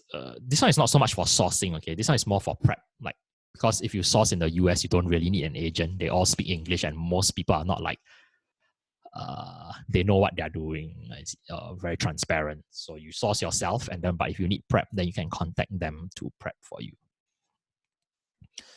Okay. Sorry, Jason. Yep. Just a question. For this, Angus Joe is a sourcing agent. Yes. Does he help to do packaging to ship it to Amazon? Yes. So if you go to mindensourcing.com, their website, you will see a list of all their services. They can do everything from request for quote to inspection to packaging. So I have done things like, for example, for Angus company, they order the product from this supplier. That supplier doesn't do packaging, so they engage a box manufacturer, and then the box manufacturer sends the boxes to Angus, and the product manufacturer sends to Angus, and then he packages them into the box. Yep. What kind of means to say that we need to go on, David. Sorry. Okay. Sorry. So you mean that we need to purchase our own box, everything, and package it? No, it depends. Some suppliers do as part of their manufacturing, everything is supplied in a box, but some don't. Yeah. So it just depends. It's always case by case. There's no fixed thing. Oh, okay. Yep. Thanks. Yep. Sorry. Last question, Leonard. Hey, Jason. Sorry. Obviously, I have to ask this question. Just the ballpark range of the fees, right? Like from Minden for their service. What would that be? Obviously, it depends on what we're doing. I pay them 6% of the order value, but that's based on my volume, typically. So their lowest one is like, I think if you order like $1,000, then it's like 9% of the $1,000. And then if your order is like really small, like 30 units, then it's like $400. Then they do have like a fixed minimum. Like it will be a fixed figure, like a base fixed cost. Yep. Not a percentage. Yep. Okay. But anyway, once you contact them, you can just say, they don't pay me any commission. Okay. But if you contact them and you say that I referred you, then essentially, I guess they take care of you properly. And if they don't, you can feedback to me, then I can go like scold them. Jason, I've got one last question. How about the printing of the labeling, and do you get the product supplier to do that, or do you have they can, some product suppliers will just include is their product quotation cost already includes like a box and printing on it. Then if that's the case, then you don't have to think about that. But some suppliers might not do packaging, they might not do printing. Then in that case, you have to go use another third party that does that. Yep. And we just provide them the GTIN artwork, am I right? And then they can print it. Essentially, I send them a PDF. So like, for example, if I need Angus or Mike, right? Angus partner to like do the printing for me. So basically, I just send them the PDF with the barcode. I see. Okay. Then they will do the printing. Yep. Okay. What about the branding, the logo? Is there any like recommended sources that you have? Not really. You can, for low budget, if you're good at design, you can do yourself. If you're not competent with that, then I would say the lowest cost is go to Fiverr, browse around, just search logo designer on Fiverr, and then look for those who you see their portfolio is according to your taste, what you want, and has like generally like 4.9 star, 4.8 or 5 star kind of thing, and then contact them. Generally, to do a logo design on Fiverr is about $10, $20. Okay. Yep. Okay. So we break for lunch now. Let's see. We come back again. The packaging option, as you said, is not to design the logo. Fiverr or 99 Design is to design the packaging. It can be both. Okay. No, because just to know, in our case, we can design ourselves. Yeah, you can do it yourself. No issue. But we will need probably someone to do the packaging, because that's a different thing, no? Yep. Okay. So yeah, for example, I've worked with Minden before. Like, okay, this is my product. Then because they are literally like next door to a box manufacturer that can do like bags, boxes, whatever. So they can bring the product and say, because at first I told Minden, I remember I had one product. I said I want the box to be this size and this thickness. And then he said, okay. And then when he received the actual product, right, and then he tried to fit it into the sample box that was according to my specification, he said, hey, your box is too small by like 5 mm. But then he can just walk next door to the box manufacturer and say, okay, same box, same design, but you need to expand like this side by 5 mm. All right, so that's with India. That's with Minden in China. Oh, okay, Minden. Okay, sorry. Okay, perfect. Thank you. One last question, Jason.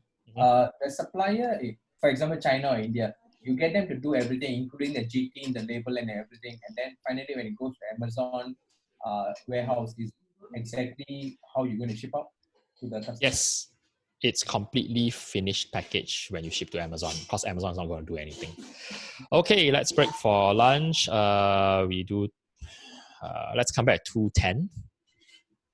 2:10 Singapore time. So in the UK, I'm not sure what that is, but yeah, that's about 40 minutes from now. All right. Okay, thank you. Okay. Jason, see you later. Okay, see you.